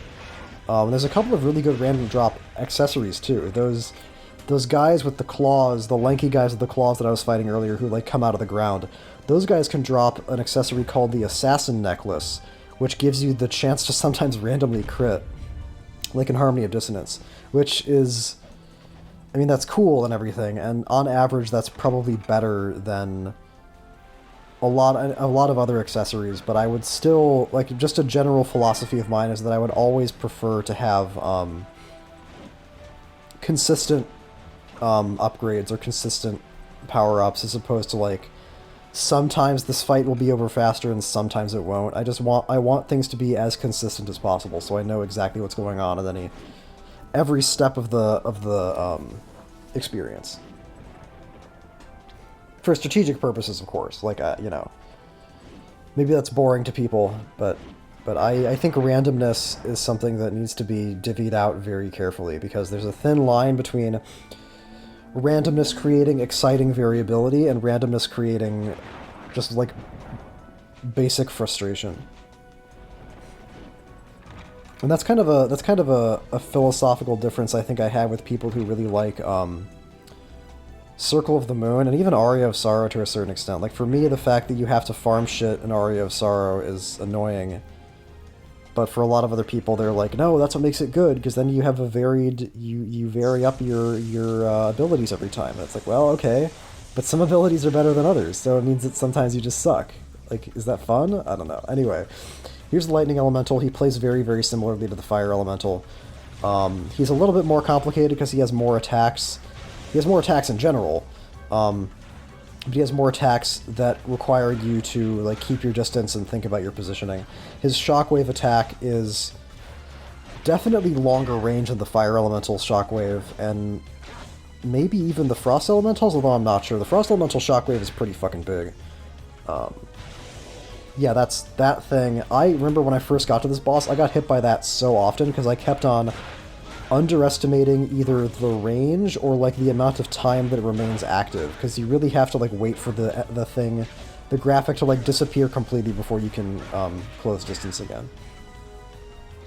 But mostly the fight plays out like the Fire Elemental. It's not like the Frost Elemental where, like, you have to, where it's like some of her attacks will give you a vulnerability window afterwards and some of them won't. It's just like, he attacks, you dodge, you hit him. Very, very basic Lament of Innocence boss fight gameplay. And I should clarify that not all the boss fights are like that, but a lot of them are. Definitely the elementals, the fire and lightning elementals at least. Beautiful, look at that, no damage. Doing my little celebration dance. Yeah, what's funny is that the lightning elemental is actually weak to the axe, which is why I bothered putting on the spinning edge, because that shockwave attack of his lasts so long that I don't even really want to wait until it dissipates and then dip in and go for whip swings, because by the time I can safely close that distance, he might already be prepared to rev up another attack, and I might just be walking into whatever his next attack is. So I'd rather just maintain the distance, hit him with the spinning edge, and then go in afterwards. Now it's time for the long climb back down. As cool as this long staircase is, I think I would have maybe preferred an elevator for the return trip. Maybe it's supposed to be exciting, because like I said, the lizard guys are weak to lightning, so maybe the idea is now you can use your lightning whip to kill these guys faster, but why would I kill them when I can just ignore them?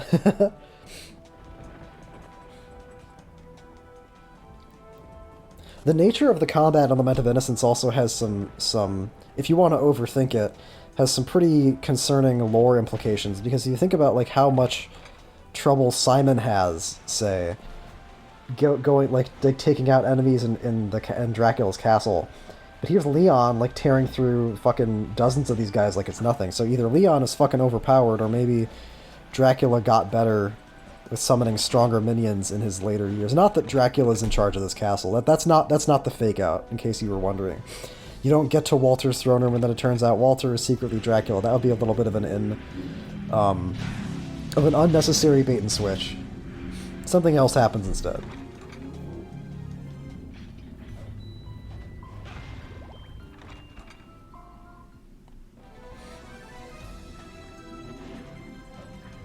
Yeah, the wind axe ability is really cool because you can just zoom through things. It's really fun. Although it does also, it's another example of like the 8-way run being kind of consequential, because it means that, like, whatever direction I'm going in, when I hit that button, I'm gonna stick with that fucking direction, and it might not necessarily be... basically, I can't, like, constantly modulate my direction with that the way that I can with regular movement, so it's a little bit awkward, but oh well. These fucking things. Sometimes they just sit there and get hit, and sometimes you start attacking them and then they rev up an attack. It's very annoying. But they're weak to fire, which is why I keep the fire whip on, even though, like in this room, there's going to be lizard guys coming out that are weak to lightning, like I said, but these guys, these buckbeards, I think are immune to lightning. And the big flowers are weak to fire, so fire is the smarter choice. Yeah, I don't know. The lightning whip thing... Maybe it doesn't... Maybe it's the kind of thing that makes more sense if you do, like, Garden, then Palace of Waterfalls, and you can use it on all the mermen, but I don't know.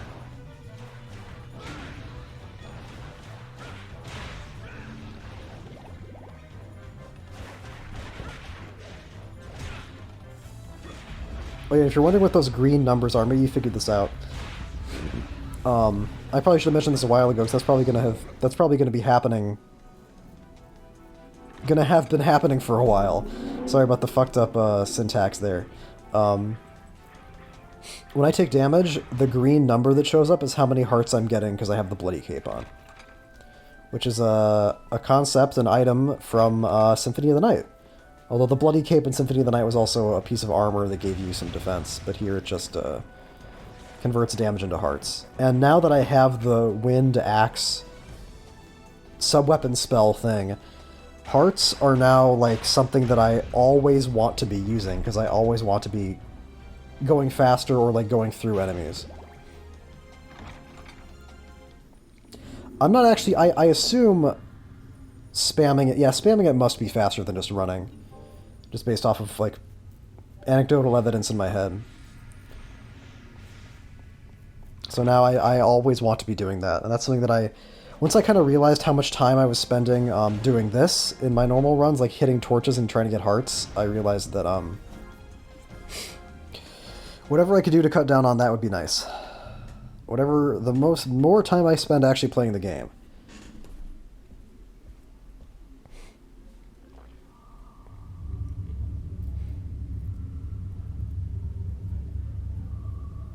Welcome!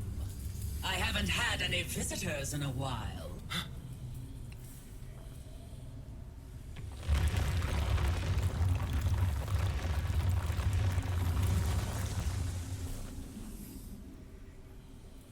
With that body, you'll make an excellent statue.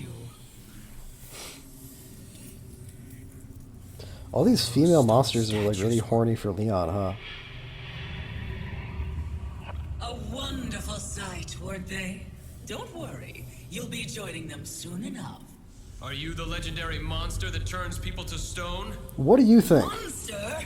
What insolence! I'll grind you to dust!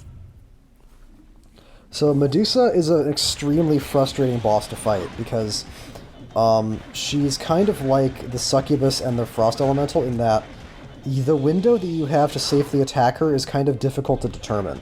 Because if all she's doing is winding up one of her, like, snake arm throws attacks, it's fine, but that attack right there is... She winds that shit up really fast, and you basically can't dodge it. You have to block it.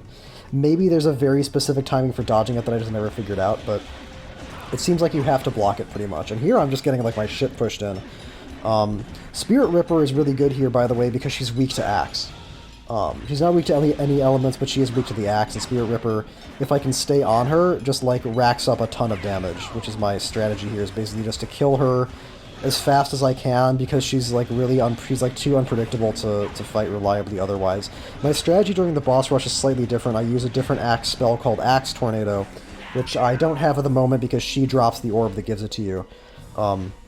So my strategy there is slightly different. I use Axe Tornado instead of Spirit Ripper in the boss rush, because with Axe Tornado, it's just a thing you can drop down on the ground and then run away from her if you need to. But with Spirit Ripper, if you want to get maximum damage out of it, you have to stay in melee range, which creates an extra element of risk. And this fucking attack that she does is so annoying, because she's just saying, like, okay, time out. Now you can't attack me.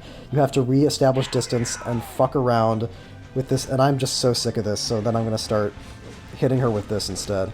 And honestly, the fact that she's so unpredictable, the fact that she's weak to the axe, almost makes me wonder if, like, that's what they want you to do. And this is a fight where the camera can also get kind of fucked up. Again, it's not happening here, but there are a couple times during my boss rush attempts where, like, you just end up, like, behind her, and you can't really, like, see what she's doing.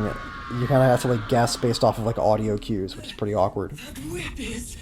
It's Ronaldo's whip. Apparently, it's effective even on legendary monsters. It wasn't so powerful before. Did it gain its complete form? Complete form? Still, it's no match for my master!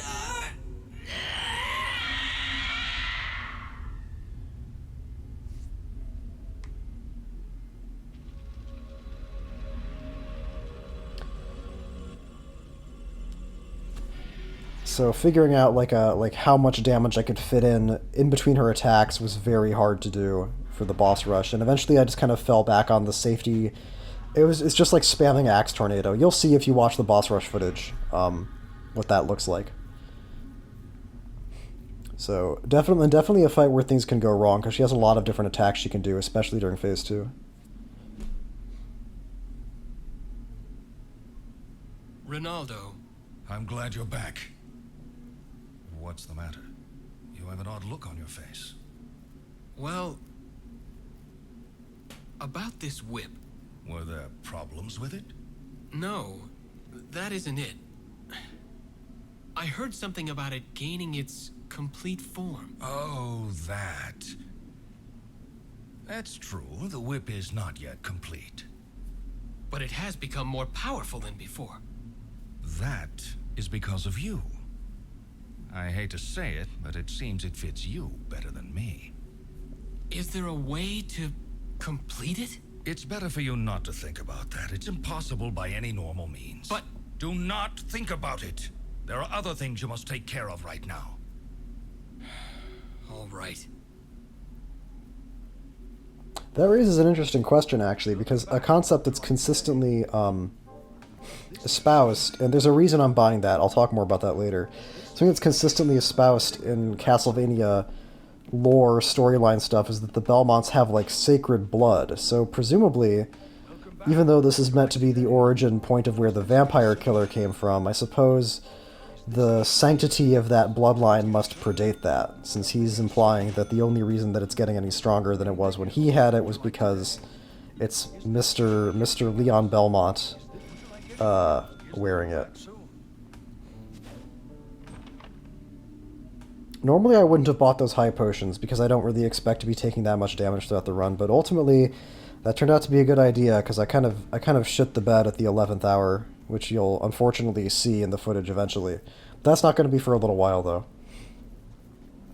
Instead, we're coming up now on the big cutscene marathon, where I'm going to be quiet for a very long time. But first, the door is unlocked. Big dramatic moment. This was pretty cool. It's an exciting thing where it's like, I like games that do this, that kind of like show you a pathway at the start and then you can't actually get through it for a long time. It's a nice way to sort of like build up tension and keep the player engaged. And the reason that I'm hitting torches now is because I don't think there's going to be a heart expansion between here and when I next want all my hearts. So I am actually going to spend a little bit of time making sure that I have a good stockpile. And now it's time for the cutscenes.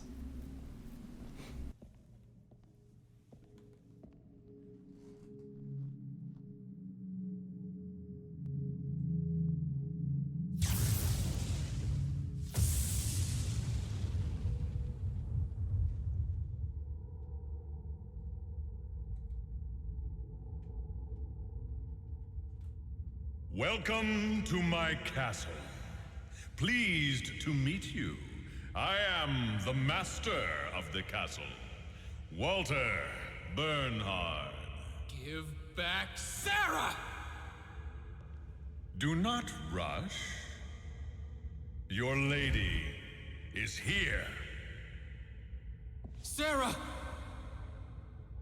Why?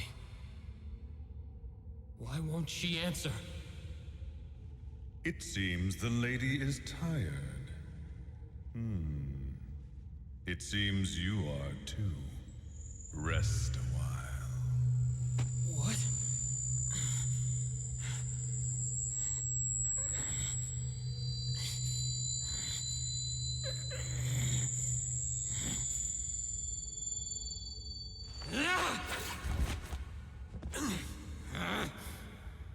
Well, that whip is Ronaldo's, is it? It can't be. My attack doesn't work. I see. It's just as that knight said. Very well. You've made it this far. I'll return her as a reward.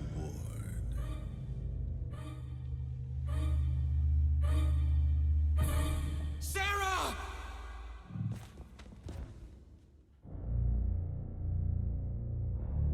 I'll be in the throne room on the highest floor. I look forward to you making it there alive.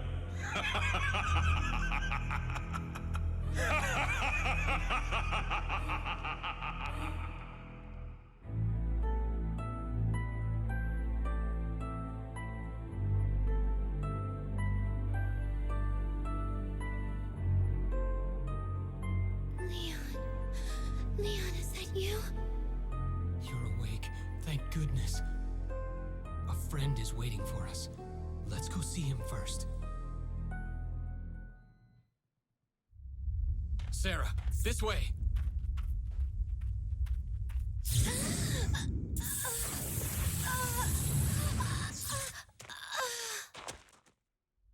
Sarah, what's the matter? What's all this racket? Ronaldo, Sarah suddenly... Oh no. You go on inside. But... There's nothing you can do. Wait quietly inside. All right. Please. Take care of Sarah.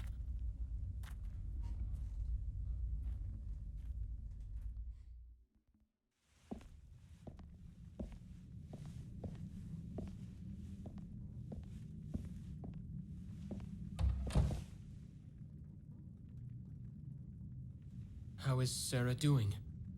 She's sleeping in the back.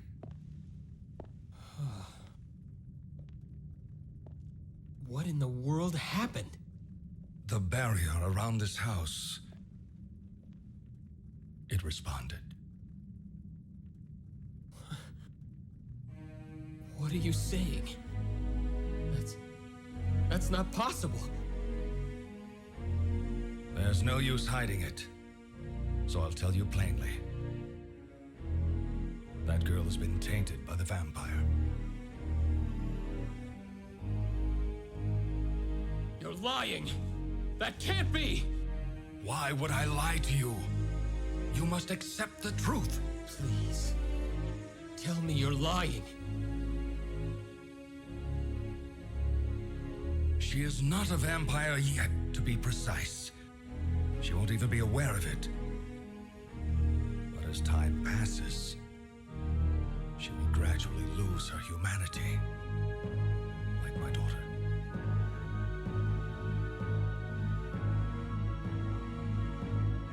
Is there anything I can do? The only thing would be to defeat Walter immediately.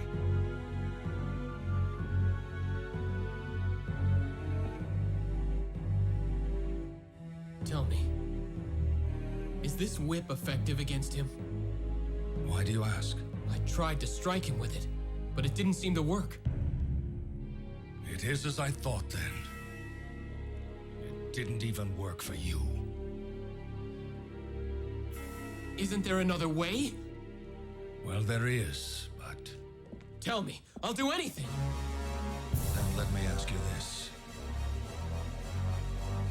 Can you kill that girl?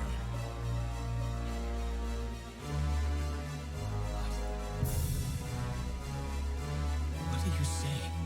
If you make the whip complete, you can destroy him. But in order to do that, you need a tainted soul. One that trusts you, and one that you can trust. I abandoned everything in order to save Sarah. I could never do such a thing. Even knowing she's not human, it's a difficult thing to do. I'm not surprised. Is she really? Is Sarah really? There's no doubt about it. I confirmed the bite mark.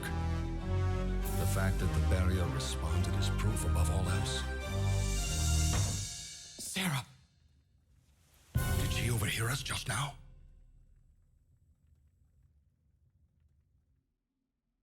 Sarah! Please, stay away. Sarah, calm down. Did you Did you hear us talking? It's okay. Please, trust me. I will save you. I will. You'll see. I appreciate how you feel, but I have no time left. No time? I can feel it. My heartbeat is weakening, and my blood is growing cold. I can feel myself changing into something inhuman. If my soul can save others, then I won't die in vain. I do not want anyone else to suffer my fate. Why? Please, if you still love me, please grant me my final wish. I cannot. You dishonor yourself, Leon.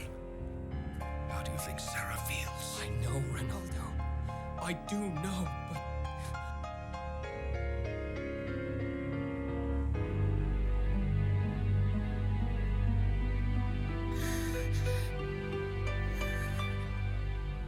Leon, all that is needed now is your resolve. Leon, I will be with you.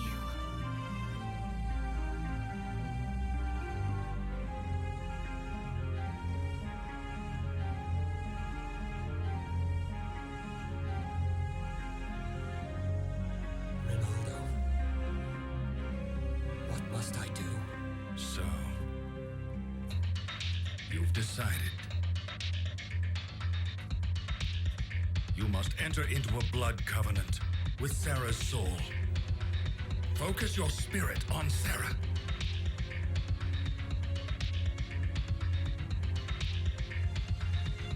All becomes one in infinity. The tainted soul joins his. Undesired and cursed soul.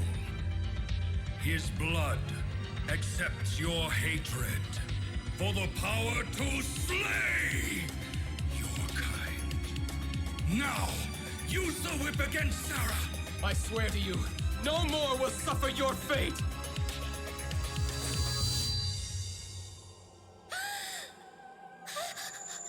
Thank you, Leon.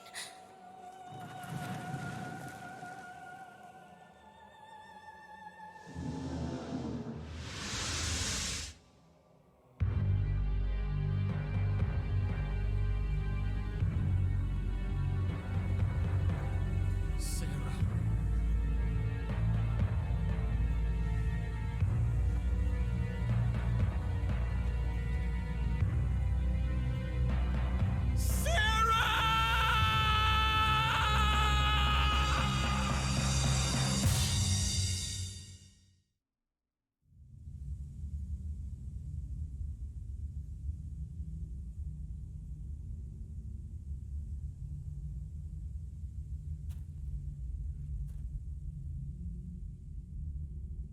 That was one of the forbidden secrets described in the book belonging to Matthias's family. Now that whip has become the bane of the children of the night. Yes, I can tell. The power of hatred and destruction that the whip has against vampires.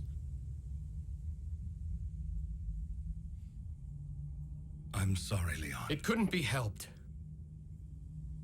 It is no one's fault. It was what Sarah wanted. Are you going already? Yes. I must keep the promise I made to Sarah. I see. Come back again anytime. I can be of some help to you. I didn't really want to make too many snarky comments during all that. I felt the feeling would be a little bit insensitive.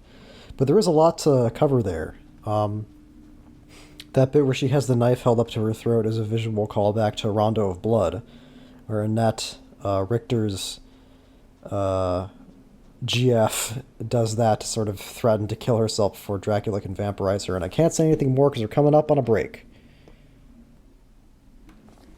Actually, there's really not that much to unpack there. I spent the time between recording that part of the commentary and this part of the commentary rewatching the cutscene and trying to see if there's anything else I could say other than mentioning that little Rondo reference. I guess I'll say it's interesting of them to establish a concrete origin story for the Vampire Killer, which I have now.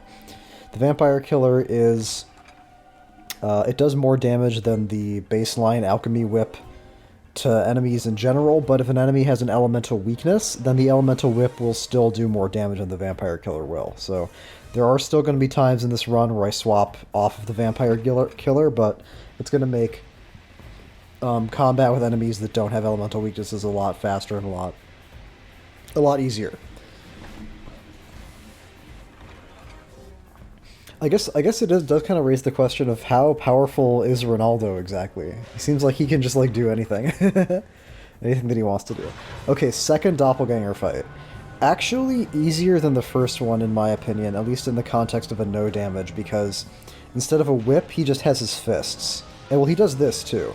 But usually the solution to when he starts throwing holy water is just to sidestep it, and it doesn't usually last very long. The thing you have to be really careful about, though, is that this guy is more picky than the first doppelganger in terms of when he stops getting staggered. Like, you really have a relatively small window to hit him and get in a combo after his attacks. So you can't, like, for example, if he happens to be too far away from you, such that like the fourth hit of your combo doesn't hit him, then he will be like unstaggered and he'll be able to start hitting you again before you can get in the fifth hit, usually. Depends on how far away he is exactly. But you do have to be careful about that, which is why I'm doing a lot of like basic combos here instead of doing nothing but the like whipping the floor and then whipping again. See, that's exactly what I'm talking about. I waited a little bit too long there, and he had recovered, and he started hitting me. So,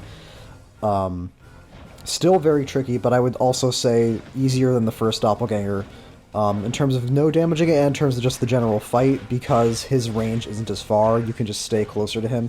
Here, I tried to finish him off with the axe, and unfortunately, I wasted a couple of hearts, which I don't really want, because I actually do want full hearts before the next boss fight, so I'm going to waste some time picking up hearts out of torches, which is something that I wanted to avoid, but there just aren't any heart expansions between here and the next boss that I'm going to fight, which is very annoying, but that's just how it is. I know there are some optional upgrades that I'm going to skip here at the end of the first floor of the pagoda, just for time reasons, but I don't think there's a heart expansion in there. I think it's like a magic expansion and then like a health expansion. I don't recall. And even if it was a heart expansion, I probably wouldn't bother getting it. I also want full MP also before I go to the next enemy. So, but there actually is an MP expansion in the areas that I'm going to go to before I fight the next boss. So that's not a concern. These guys are just like regular skeleton enemies, but they have a fucking ton of health. I think they have like 400 HP, so they take a while to die.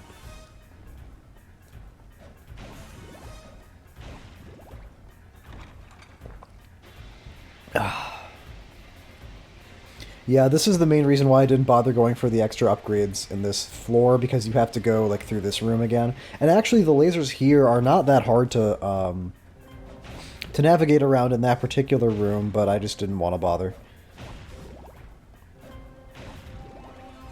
So the Pagoda of the Misty Moon is laid out kind of interestingly. The first floor is just like a straight shot up to the second floor, except for that laser room, which has a couple of other rooms branching off of it.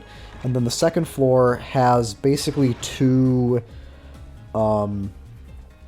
sections where you go down a long hallway into like a circular path around a middle room with something important in it. And the left half, which is the half that I'm going to go to first, has the unlock jewel, which opens the way to the secret super boss in the basement that I have to do now, because the only other boss to do now is the final boss, and obviously if I do the final boss, the game will be over, so that's my only option. And I actually have it written down somewhere, like, which path to take when I get to the circular area, because some of them are easier, and some of them, because you have to go through, like, these challenge rooms where you have to kill everything, and some of them are harder, some of them are easier.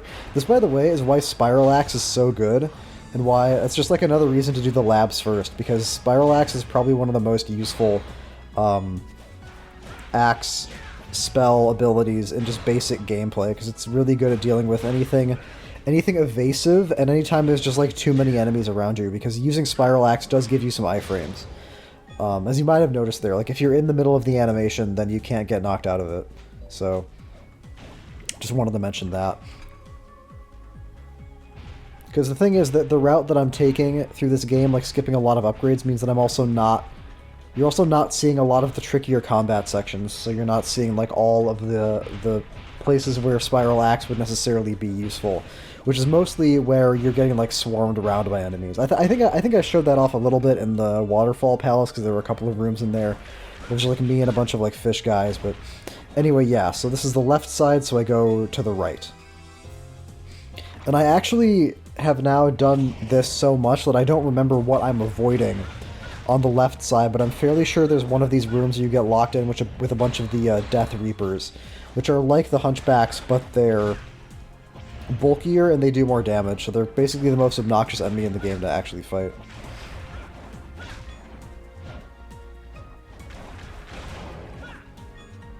Those little centaur guys with the lances and the shield look like Eligor from Order of Ecclesia. I mean, they look like centaurs too, but I just wanted to point that out. This room is a little bit scary just because these guys, they sometimes don't get staggered by heavy attacks, which can be pretty, yeah, that's exactly what I'm talking about. And I don't have that many uncursed potions, so I kind of don't want to fuck around with these guys too much. If I really wanted to, there's probably like some sub-weapon I could be using here to make this go faster, but I didn't. God damn, that's so annoying. I think I just got too used to like dodging iframes just being like a get out of jail free card. So, unfortunately you can sometimes dodge in the direction of a swing and it'll still hit you. So this is probably going to be pretty embarrassing, as these sections usually are. Hopefully it won't be too awful, but I guess we'll see what happens. Yep, that's what I thought was going to happen. Yeah, this is the room with the unlocked jewel, and there's also, I think, a magic expansion that I think I'm going to get. Yeah, I am, because that's what that room is. So what's going wrong here is that I have to, like, angle myself. I can't just jump straight off of the left edge of this platform. I have to angle myself down a little bit. Oh, and I guess it doesn't want me to take that route in the first place, so...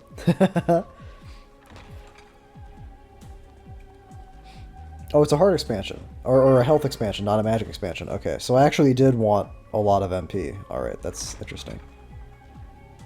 I also think I'm going to use a memorial ticket to get out of here once the... Damn it. If I could jump a little bit further, I think that would be doable, but oh well. Something I want to mention, I don't think I've brought this up yet, is that the Lament of Innocence ledge detection, like ledge grab detection, is actually a lot pickier than Castlevania 64's, which is fitting, I suppose, because C64 was much more of a platformer, but you'd think that, like... I mean, why make it harder to do the platforming? Why not let me ledge grab more consistently? I don't know. So now I'm going to go to the basement and fight the super boss, which is why I'm putting on the Whip of Ice. And the Spiral Axe. And I'll talk more about the boss when I actually get to it, because it's a fucking long fight. It's going to take, like, probably 5 minutes or more just to fight the thing. So I'll have plenty of time to talk about it. In the meantime, I want to talk about... what was I talking about before? Oh yeah, dodging in the direction of things and like taking advantage of iframes. You're gonna see that in this boss coming up, where I do that in a way that's a little bit like stupid. Like it kind of shouldn't work, but it does. And at least that almost definitely is gonna happen in this footage, and I'm certain it happens in the boss rush footage. So you'll see that.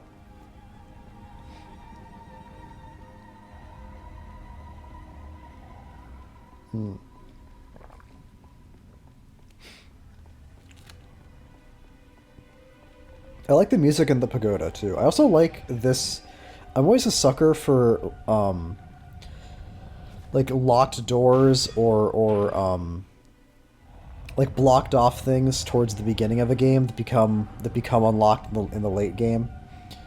I can't think of any other examples now of games that do that, but I know I've seen it before in other games, and I always think it's really cool. Yes, the Prison of Eternal Torture. So the boss coming up here is a boss called the Forgotten One.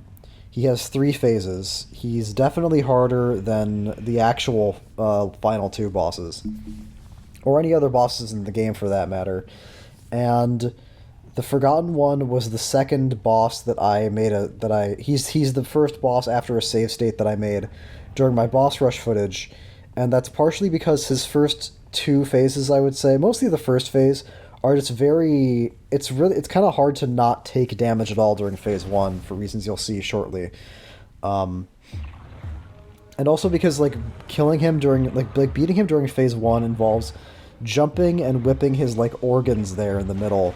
So it's just like a lot of button mashing. And when I was doing boss rush attempts, it got to the point where like I was actually experiencing like hand and wrist pain from mashing square during phase 1 of the Forgotten One so much, because I'm just like, it's just been a long time since I've held a controller and my body like isn't used to it. So that's my excuse for implementing a second save state right before the Forgotten One, so that way I would just get the footage done faster, and also because this phase 1 has like a lot of... So what can go wrong in phase 1 in terms of like taking damage when you're trying not to is those blood spurts that are coming out of his body and putting little pools on the ground.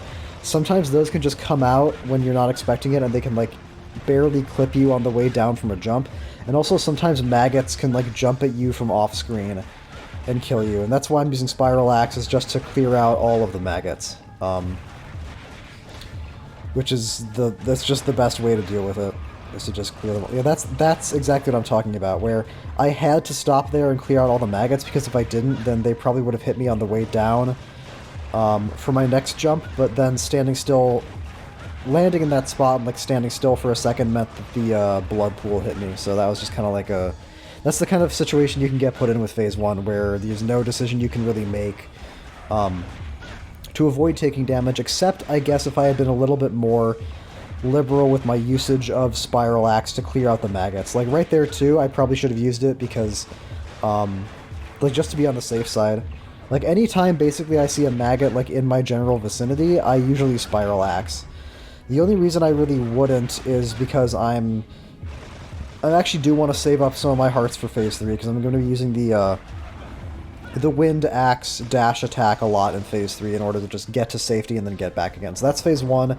It's pretty simple if you're playing on Leon. It's just a case of using Spiral Axe whenever you feel like there are maggots around you, and just maintaining all of your aggression on his organs. And there's the dodge iframes thing that I talked about. I think what the game wants you to do when he does that arm sweep attack is the game wants you to double jump over it, but the timing on that is just way more like complicated than just iframe dodging through it, because it's 1 button press instead of 2.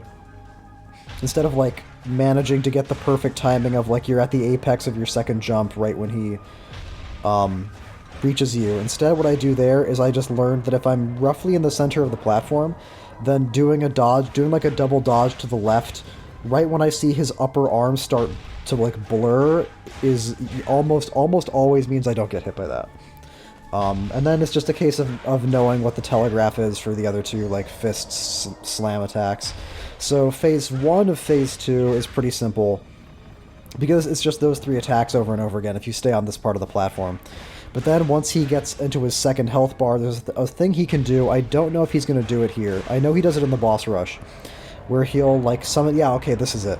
So he summons this like constant waterfall of blood, and then after a long period of time, he eventually slams his fist down. And I actually don't know what you're supposed to do to not get hit by that. Because, like, as you can see, like, I tried to dodge out of that little, like, corner he put me in, and I got hit by the blood. But the thing is that, like, you can't just, like, maybe it wants you to, like, run really slowly across the platform, but, like, the thing is he started off to the right of me, so I didn't have that much room to move. I really just don't get that attack, and I don't understand how you're supposed to dodge it. The way that I avoid it in the boss rush footage is I just use the invincible jar.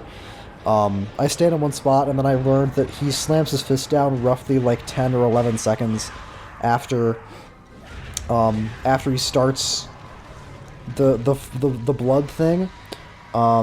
So I just kind of guess when I need to use the invincible jar, and it works out. So phase 3, I think, is the best phase of all 3 of them because it doesn't involve, like, carpal tunnel button mashing, and it also doesn't have these weird random components with, like, attacks that I can't figure out how to dodge. Like the phase 2, like, fist thing. It's very much just about, like, positional awareness and reacting very quickly. Where, as you can probably see, you have to hide behind the rocks in order to not get hit by his fire breath attack, but you also have to not get hit by the rocks when they fall down. And what I'm doing, basically, is I'm baiting the rocks to fall away from his head, so that way, as they're in the process of falling, I can zoom back over and get some hits in. And if a rock is, like, cracked like that, then it's not going to protect you from his fire breath. So you have to sort of know where the safe spots are and be ready to move to them very quickly, which is where the wind axe, like, dash attack comes in handy. I think there's other ways to do this that maybe are faster, that involve, like, not moving so much, but this was the way that worked for me. I also have to be...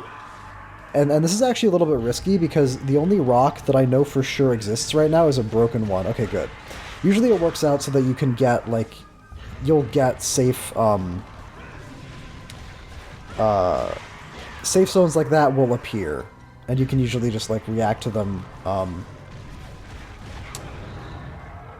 You usually don't... What I'm saying is that you usually don't run out of safe spots that you know you can go back to, but sometimes you will be put in a situation where you know he dropped rocks down somewhere, but you don't know where exactly, and that can be a scary situation, because unless you either, like, take the time to go and look for them instead of hitting him, or you just kind of, like, guess as to their position and you try to dash for it when he revs up his next fire breath. So that's the Forgotten One. Definitely my favorite boss in the game, even though I think phases 1 and 2 are pretty frustrating in the concept of in the context of a no damage.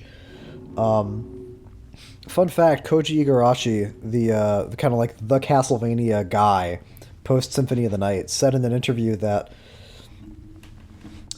his favorite boss of all time is Abaddon from Dawn of Sorrow / Portrait of Ruin, but his most memorable boss is actually the Forgotten One, because he said players were, like, very surprised at its, like, existence, because optional super bosses in Castlevania they're not completely unheard of if you count, like, Galamoth from Symphony of the Night as an optional super boss, which I think you probably would, but they're definitely unusual, and also because the Forgotten One... Shit.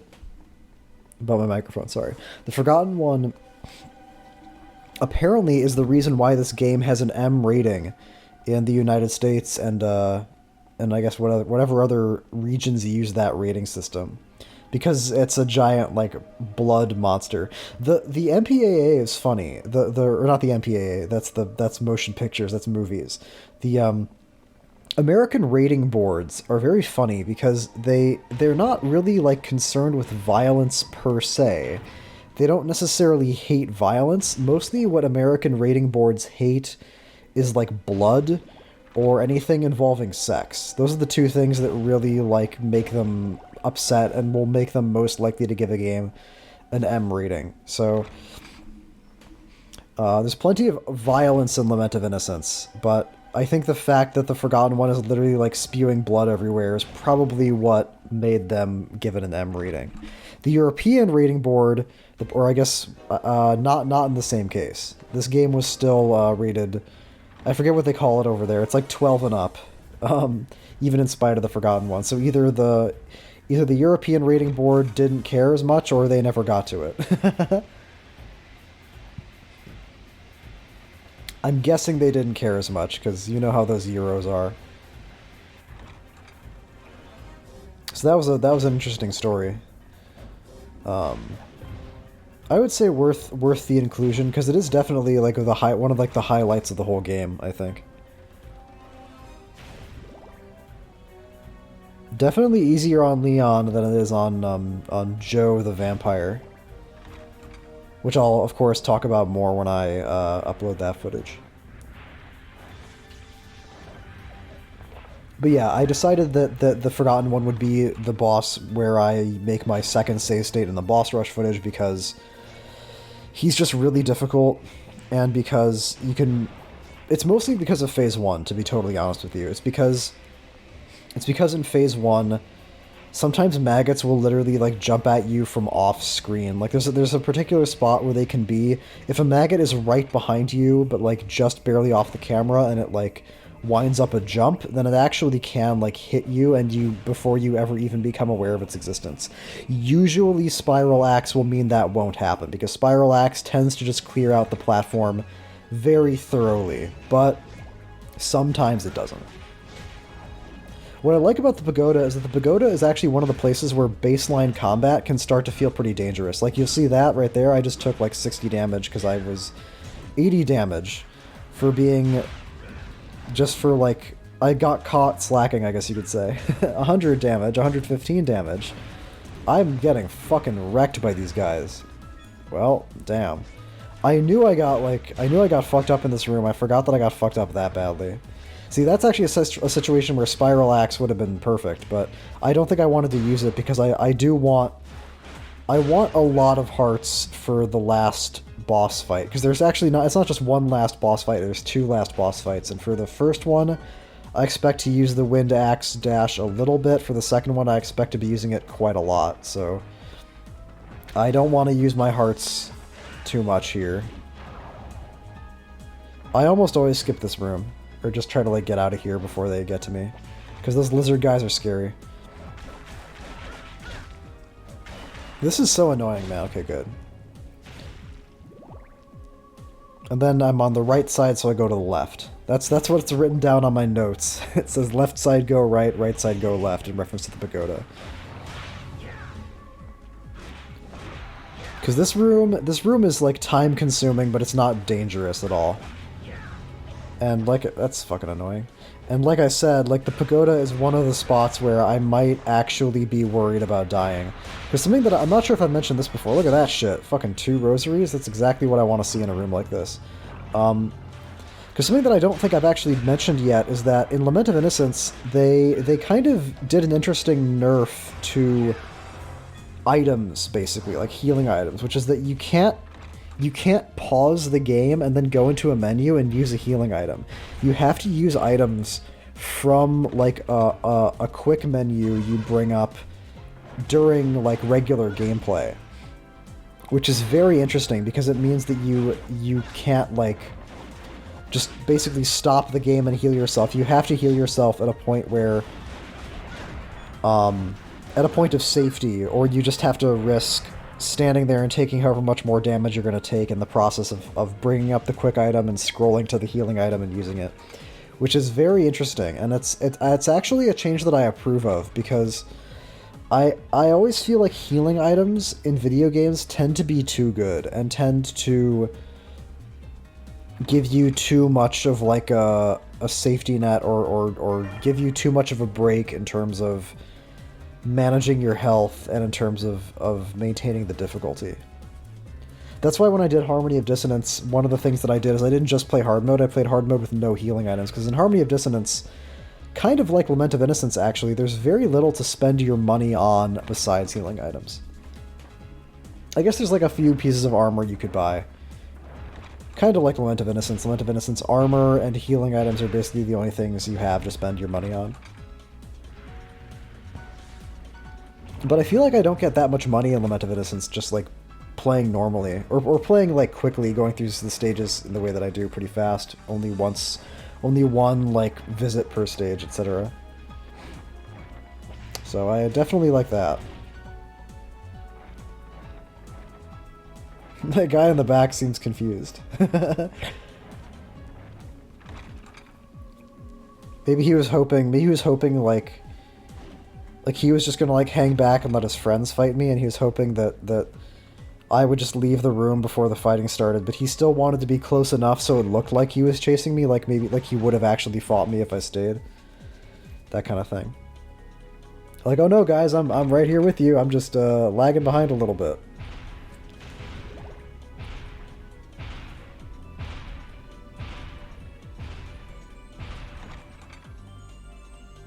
Yeah, there's the two side parts of the pagoda, floor 2, and then there's the middle part where you go to to fight the final boss. This is a funny little puzzle, because, and it's actually a little bit irritating, because you have to go to the right side of the second floor of the pagoda to get the 6 tablet, then bring the tablet back here to the middle to spin it into the 4 tablet, then go back to the right side, put it in the thing, and then get basically a key to the final boss room, then walk back to the middle of the pagoda to go back to the final boss room to use the key. So it's like you have to go to the right, then the middle, then back to the right, then back to the middle, which is why I'm using the save station here, because I bought a memorial ticket specifically so that after I get the key to the final boss room, I can just teleport back here and go straight to the final boss instead of having to go through all this shit again. That is not what I wanted to do.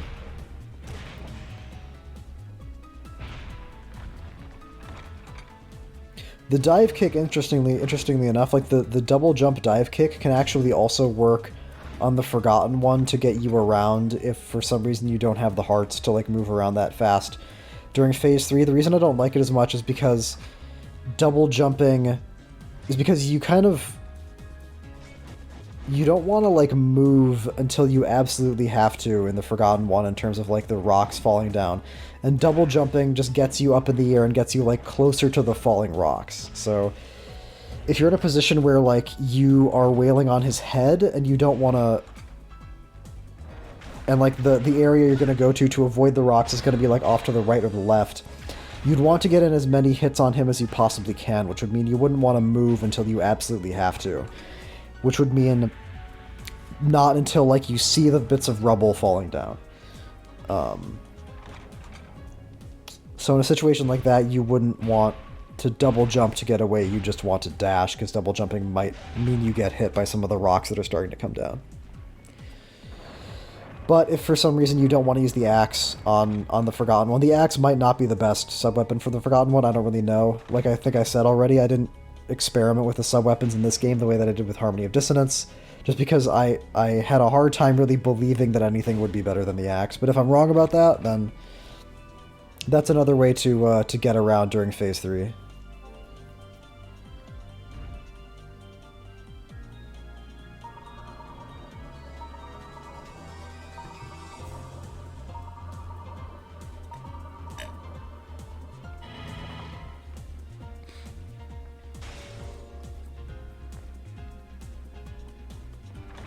This is why I commentated. This is why I decided to talk about bosses during the main commentary, not instead of commentating the boss rush footage, because sometimes I'll remember things about a boss like 2 minutes afterwards, and I wouldn't want to like be going back and forth all the time. Like I wouldn't want to try to commentate the boss rush footage and like remember something 2 minutes after a boss fight was over and like try to like talk about it while a different boss fight is happening. But here, because nothing's happening yet, I'm perfectly free to keep talking about the Forgotten One. Here it is, Dracula's castle, or I guess Walter Bernhardt's castle. And I think we're going to start seeing some cutscenes again. Yes.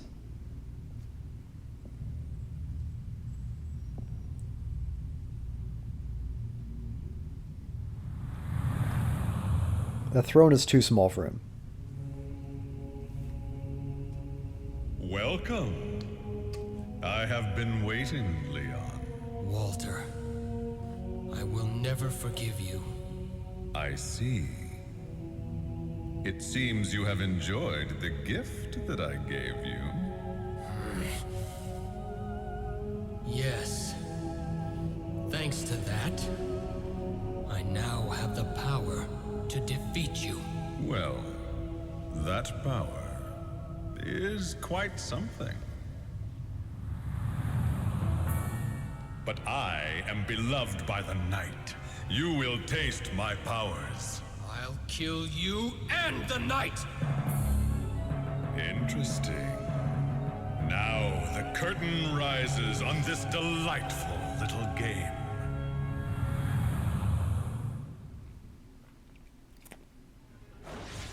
What? What?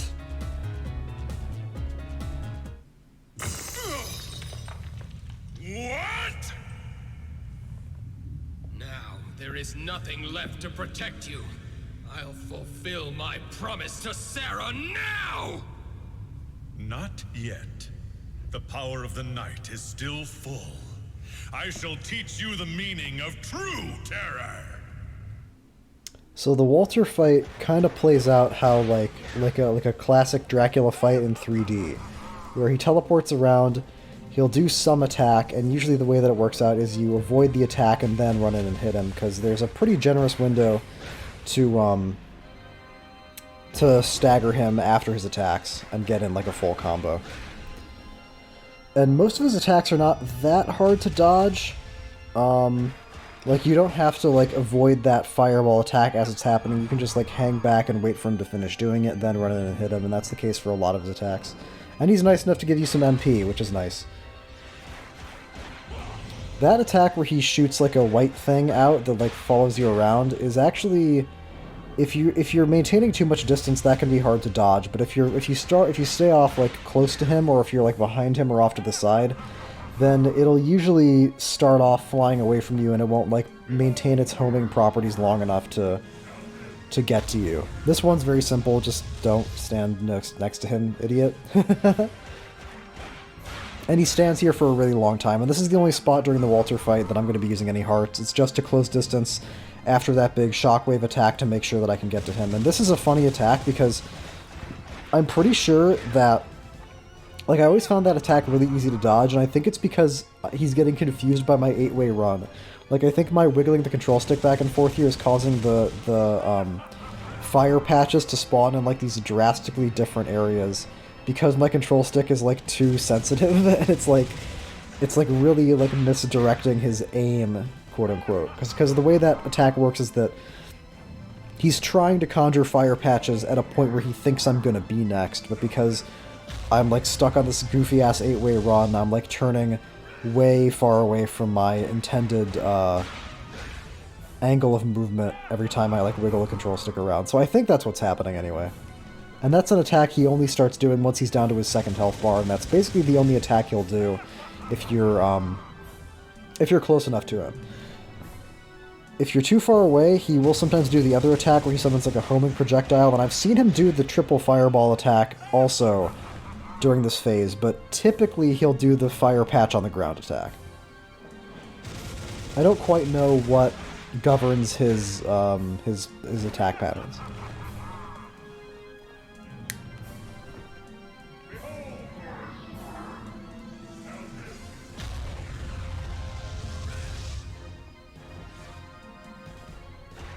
And that ought to do it. Alright, now it's time for a fucking long-ass cutscene. It can't be. This should not have happened. Sarah's suffering. And Ronaldo's grief. Carve them into your cursed body and perish. But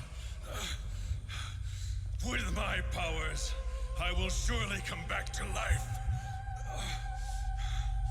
I could not obtain the Crimson Stone, but someday it will be mine.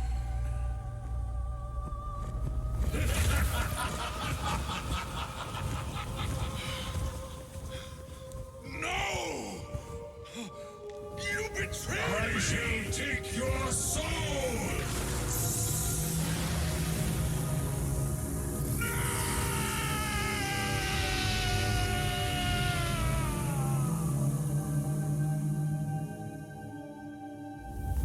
This power I offer to the king who wields the Crimson Stone!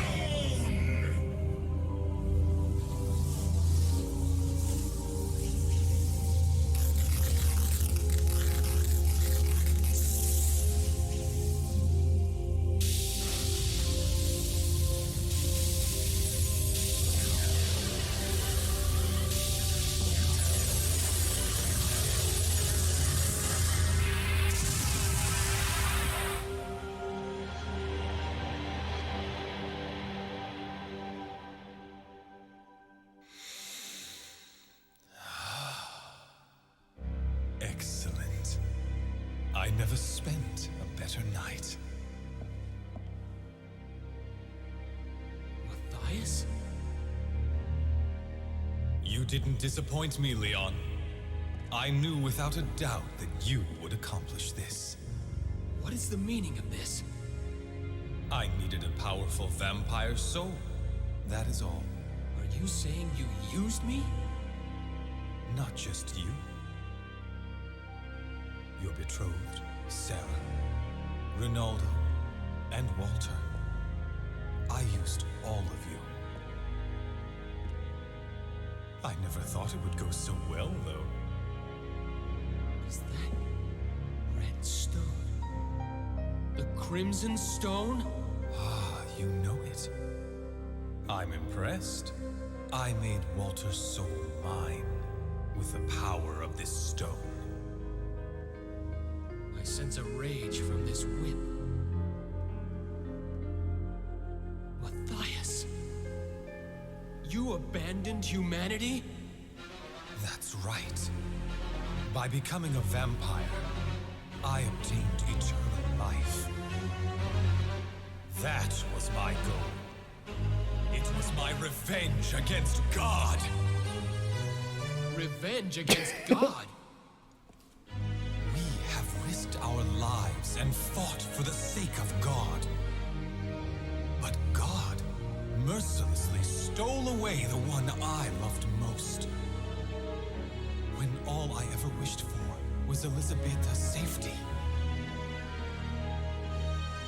If limited life is God's decree, then I shall defy it.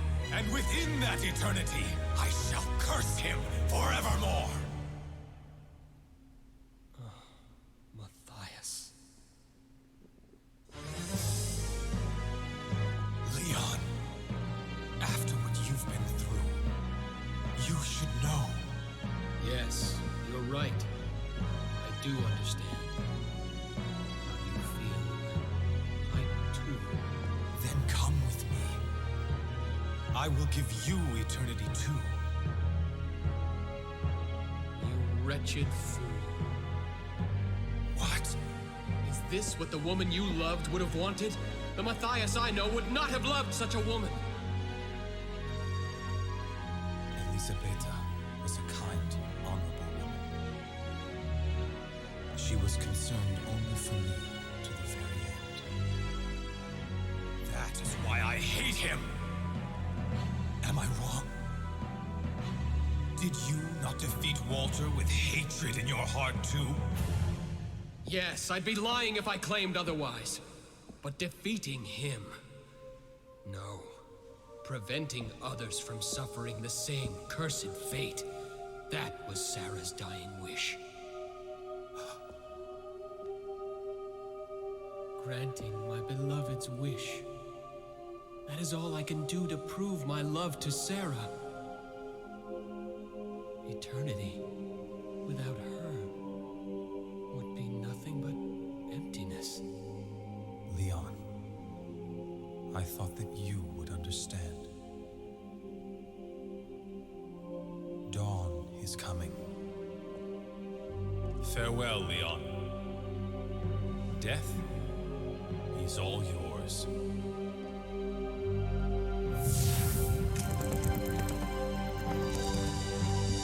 Stop!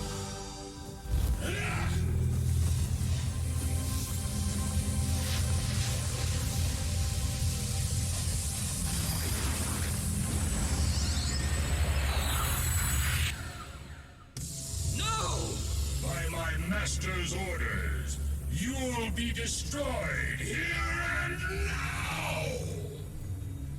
So there actually is a lot to talk about with that last cutscene, but before I get to that, I'm going to talk a little bit about the death fight. Death is indeed the final boss of this game.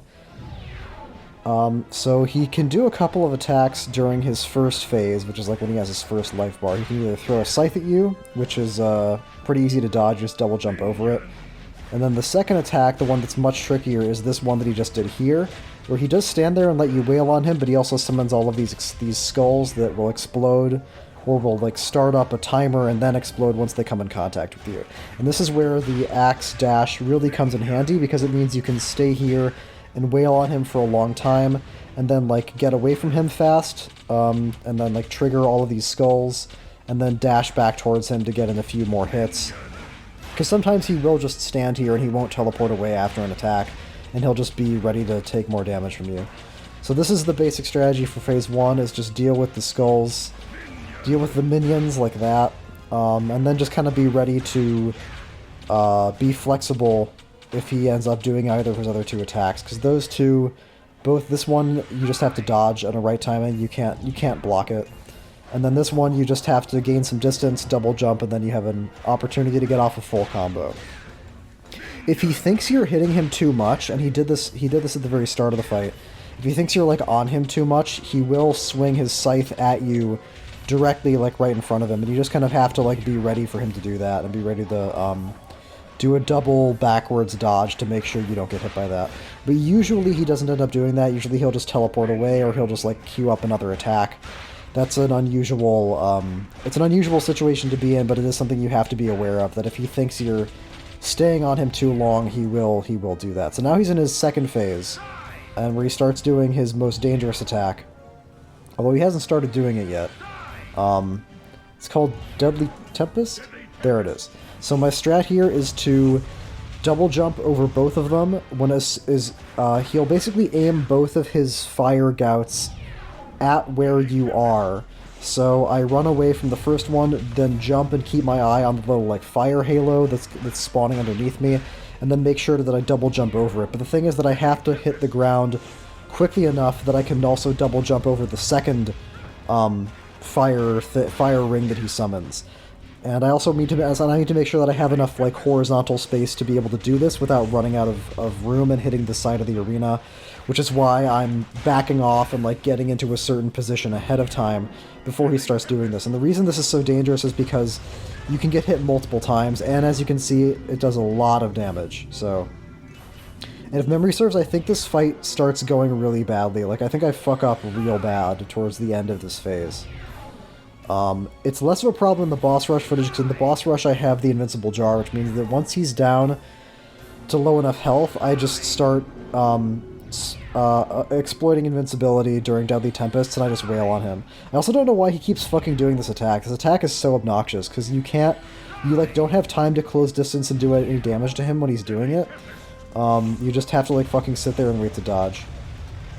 And I don't exactly know what goes wrong during these Deadly Tempests. I think after I got hit by the first one, it rattled me a little bit, and I started like questioning my initial strategy, which is not ever a situation you want to be in. What I really want him to do is do more scythe throws, because that's a thing that he still does even during his second phase. And it's just so simple to just double jump over it and keep hitting him, but instead he keeps on doing fucking this shit. And this shit. Yeah, this is so bad.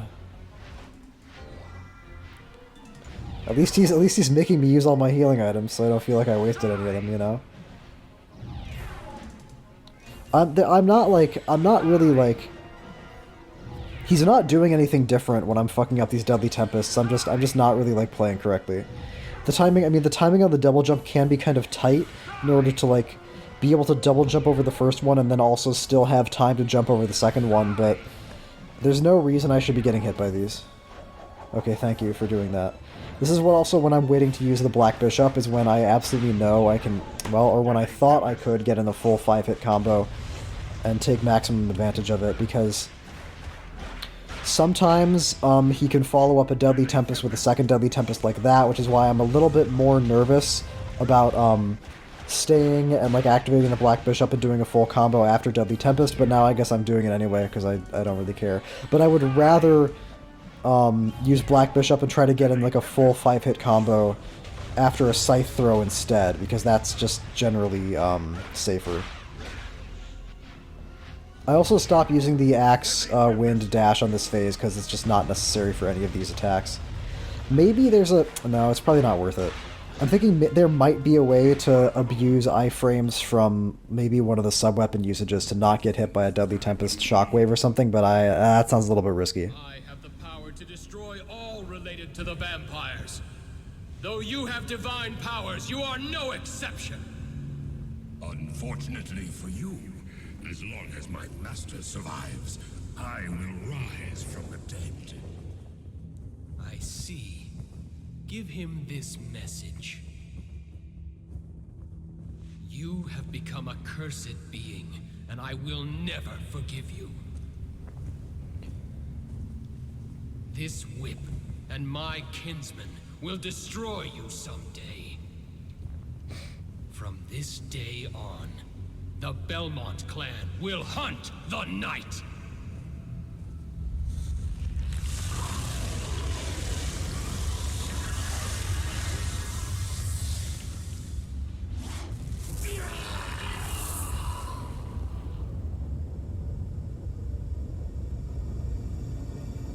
Rip in peace.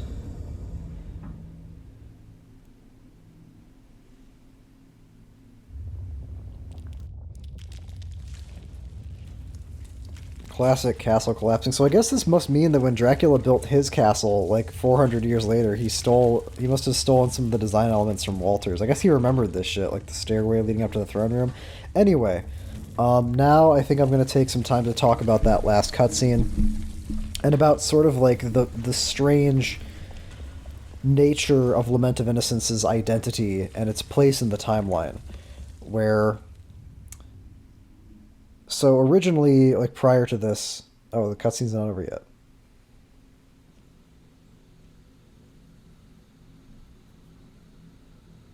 So, he did it. Now is it over? Okay. So originally the first game in the timeline, as I think I said at the start of this commentary, was Dracula's Curse. It takes place in the 1400s, contemporaneous with the historical Dracula. But in Lament of Innocence, they decided to wind the timeline back a little bit. And it does make some things a little bit complicated. Like, the whole Alucard thing is now, I think, harder to explain, because I guess now it must be the case that Alucard was conceived while Dracula was a vampire, which I think may have always been the case in some of the retcons that were made to the Castlevania, because in the original Castlevania 3 storyline, I think Alucard was a mortal son of Dracula, but when Dracula turned himself into a vampire, he like talked his son into doing it too, and then later he changed his mind. It's a little bit weird to establish the origin point of Dracula as a guy who's not really Dracula, and it also calls into question some of Alucard's backstory, because now it's like... Because in Symphony of the Night, he has a flashback where he sees his mother getting killed, but I guess that must have been his mother, who was Dracula's wife 400 years after Matthias became Dracula, which is what was going on there, by the way. So it's a little bit weird. I always assumed that the reason they decided to create a game that was like the start of the timeline 400 years in the past is now what you've done, basically, is you've opened up much more space in the timeline for you to work with. Although they also... You don't kill Dracula at the end of Lament of Innocence, so they didn't take that away from Trevor Belmont. But all the same, you now have this span between 1094 and 14 whatever for you to work with in the timeline if you want to, but they never did, because all the games that came after this took place either after Symphony of the Night or, in the case of Order of Ecclesia, during the 1800s. And I guess Curse of Darkness is a direct sequel to Dracula's Curse. So my point is that they opened up this area of the timeline, but then never did anything with it. And I'm not quite sure if that was just a mistake on their part, like they wanted to and they never got around to it, or if they just wanted an origin story for Dracula that had something to do with the Crusades. I don't know. But I actually really like that ending cutscene. I like the fact that Dracula's quest for eternal life has this origin point of spite, essentially, and hatred and malice. And I like... And he's the voice acting is pretty good, all things considered. I don't quite like the line, "Death, he's all yours." It sounds a little bit like action movie-ish. I wish they had found a better way to phrase that, but otherwise pretty good. So that's Lament of Innocence, playing as Leon. I've got a couple more runs ready to show you guys that should be coming out pretty soon. I've got the Joe Vampire mode and then Pumpkin mode. I think there's going to be some more talking here at the very end. And so the story of the Belmont clan's struggle against evil begins. However, Matthias and the Belmonts will not meet again for hundreds of years. Matthias goes into hiding in foreign lands and continues to curse God for eternity. Eventually, he names himself Lord of the Vampires, King of the Night. The years before their next meeting pass slowly and quietly, but with finality. The intermission in this exquisite play from which two souls will never escape. I like the fact that it says two souls, because it underlines something that I've liked before, which is the idea that like Belmont is one person and so is Dracula, but that's all the time that I have to talk about that. Thank you for watching. Keep on Earth rocking.